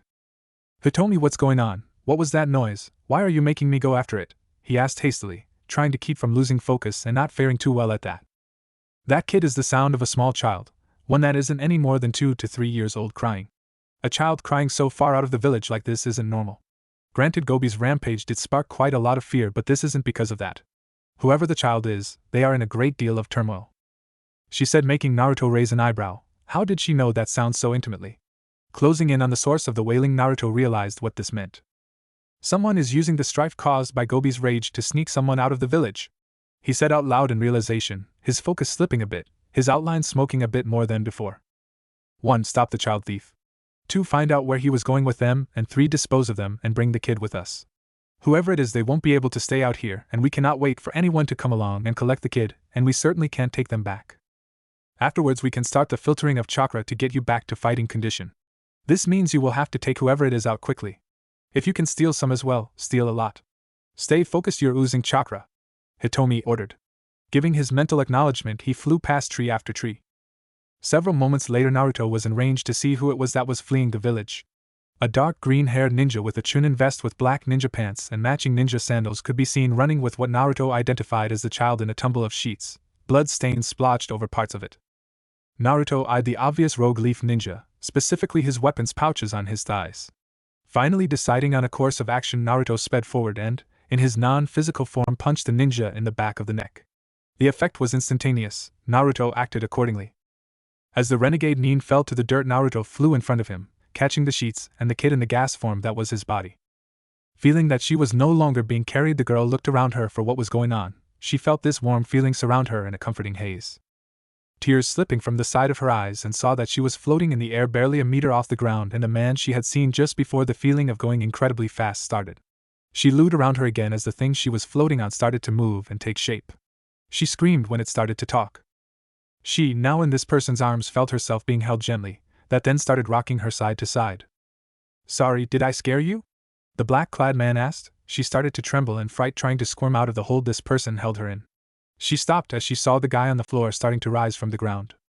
She looked back at the black man to see that his face had gone misty for a moment before clearing, showing her crystal blue eyes and lines on his cheeks. Looking into his eyes and back to the ninja on the ground, she said the only thing that she could at the moment. Help. Lyko tilted his head to the side, spitting out the soil that was scooped into his mouth when he fell. Just a moment ago he was running off with the girl he'd kidnapped, and then he felt a searing burn at the base of his neck just before falling on his face. He tilted his head up to look in front of him to see the most bizarre thing. The girl he had snatched was being helped by a boy wearing a black cloak, his outline smoking a little bit, producing a light haze around him. Hey, you put her down, he called. The child in the boy's arms clutched at the back cloak on the boy's body. How about no, was the jaded response he got. Hey, it doesn't matter anyway, I'll just get up, kill you and take her anyway, he boasted, trying to intimidate whoever this guy was. Just how are you going to do that? You can't even move your body. I hit you at the base of your neck, so all you can move is your head and mouth. Indeed, as much as Lyko tried, he could not move any of his limbs.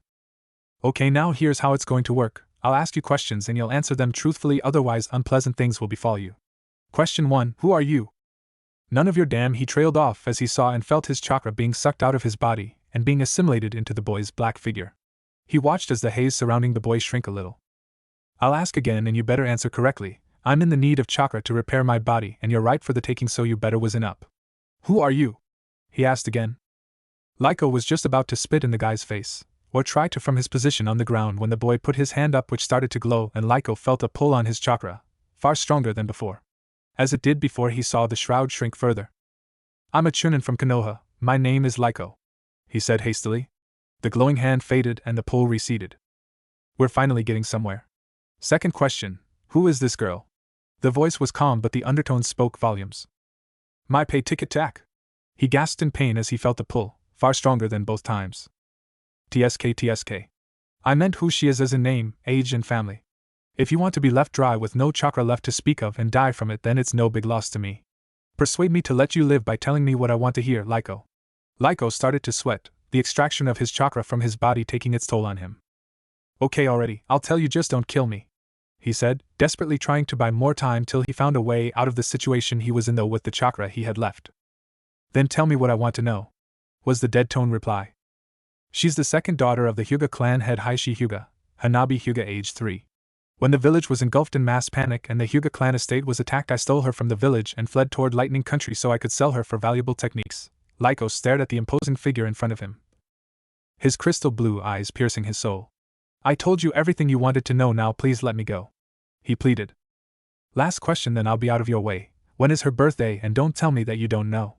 The Hyuga clan act and are treated like royalty, so the whole damn village should know when the birthday of one of the heirs to this clan is.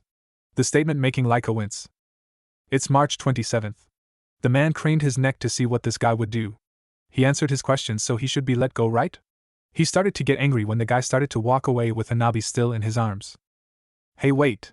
You said you'd let me go if I told you what you wanted to know, he yelled. I did, and I kept my word. I won't take your life, but I can help you even if I wanted to. My attacks can only be healed by a medic ninja, probably. The youngest daughter of the Hyuga clan main branch was kidnapped, and you have her sent all over you. I hope you either get eaten by the natives in the forest, or you bite off your tongue and kill yourself. Either way, it's no loss to me. If you do manage to survive till tracking ninja find you and take you back, tell them that she will be safe with me, was the reply he received, making him go pale. Who are you? Lyko asked, truly frightened at the prospect of slowly being eaten by forest animals. I am the chakra demon. After those words were said, Lyko's vision clouded and his world descended into darkness. He wasn't very smart, was he? Naruto said as he carried Hanabi off and away from the knocked-out Lyko. The response from Hanabi was a small yawn, making the blonde boy smile. Well then, it looks to me like we have ourselves another member for our little group, he said out loud as he backtracked to where he left Gaara and the others, making sure to hold Hanabi securely in his slightly smoking arms. Dada. That single word from her made Naruto stop in his tracks. She doesn't have a father now. He's back in the Leaf Village, he thought sadly as he started running again. That's not the issue here, Kit, and you know it. It's whether or not she is going to grow up with or without a father figure. Normally I'd say that you are too young to raise a kid, but you're not alone. Other people can help you, mainly me, Kazumi, and Yujito. Besides, you're a better choice for a father than Kai or Gaara. I'm not even going to suggest that makeup-wearing boy. Besides, I think she likes you. She called you Dada, didn't she? Hitomi's snickers about Hanabi taking one of his fingers and starting to suck on it made him roll his eyes. The rest of the trip back to the others was spent in silence, or as much silence as possible, as Hanabi had whined on occasion on their little journey after Naruto had rescued his finger from her mouth. Naruto, however, was debating on the decision to take Hitomi's advice on board or leave it up to fate. End flashback. He felt a hard jab to his side, or what would have been a jab as he felt it pass through his side. Dad, stop spacing out. Hanabi snapped, irritated that she had to snap her father out of his reverie, for a second time. I'm sorry. I'll keep my mind in the present, okay? He said, trying to halt his daughter's fast-growing temper. She couldn't actually hurt him, but he didn't want her mad at him. She would stop talking to him, and that would hurt him more than anything. So who is it that we have to find in this place, Dad? She asked curiously. He's on one of the bloodline extermination squads that are still mobilized to locate any remaining bloodline users native to Water Country. Don't worry yourself, Hanabi, I will destroy anyone who even so much as looks at you funny. You're my world and I'll do anything to see to your safety. He said to comfort her, as she got scared when he said bloodline extermination squad. Although calmed down, Hanabi held on to Naruto tightly to reassure herself that she wouldn't get separated from him. Naruto gazed around him, searching with his sense of hearing for a way through the thick, almost bodily gray fog. Well, we should probably get going. I don't like being in a place where I'm partially blind, he said, finally deciding to move on after a moment's pause, Hanabi following after him. I know that we're being watched. Seems to me that wherever here is, requires security. Red chakra started to leak from his coils, producing a semi-translucent film of red over his black cloak. It was better for him to be prepared than for him to be caught with his guard down. After a moment's time of navigating by hearing, Naruto got annoyed and let a low growl escape his throat. Collecting a fair amount of chakra into his throat, he tilted his head skyward and released it upward.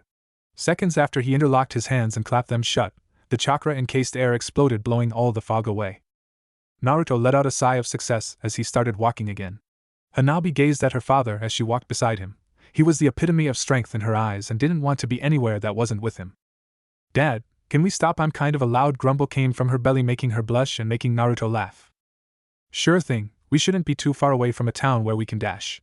Hanabi froze in mid-step when she saw the point of a kunai hovering in the air a few inches from her face. It seems that I was right. We have been followed. Hanabi, come quickly. Naruto commanded. Complying instantly, she walked quickly with her father, who took off his cloak and wrapped it around her. Whatever you do, don't take it off till I say so, he said as he looked around him. Narrowing his eyes, he charged some chakra into them, his iris coloring his entire eye in a pale blue. Where are they, he thought as he gazed around him. Chakra is hanging around this place like a blanket. The sound of sinister laughing made Naruto's eyes shift to the side, his eyes picking up a flash that had to have been a chakra spike for a jutsu. Naruto's eyes brightened in recognition. So this is the infamous silent killing technique of the hidden mist. It's unfortunate that you don't know what you're getting yourself into. Creation technique, Leech of the Damned. Concentrating on the residual chakra in the air from the mist technique, Naruto crafted a leech from it. It gleamed a faint blue with the size of a small dog. The leech, with its round head and teeth, swerved its head from side to side, not moving from its place. It started to make suction noises, drawing in large amounts of air, but instead of air, a pale blue mist was being drawn into its circular mouth. Hanabi watched in fascination, as her father had just created some worm-like creature out of thin air that started to move like it was sucking something in. She saw a hole appear in the creature as it continued to suck in whatever it was that it was leeching on. It pulsed with power, the hole on its body filled with blue energy as it grew in size. It let out a screeching howl as it lunged in her direction, making her scream in fear, wrapping her dad's cloak around her tightly.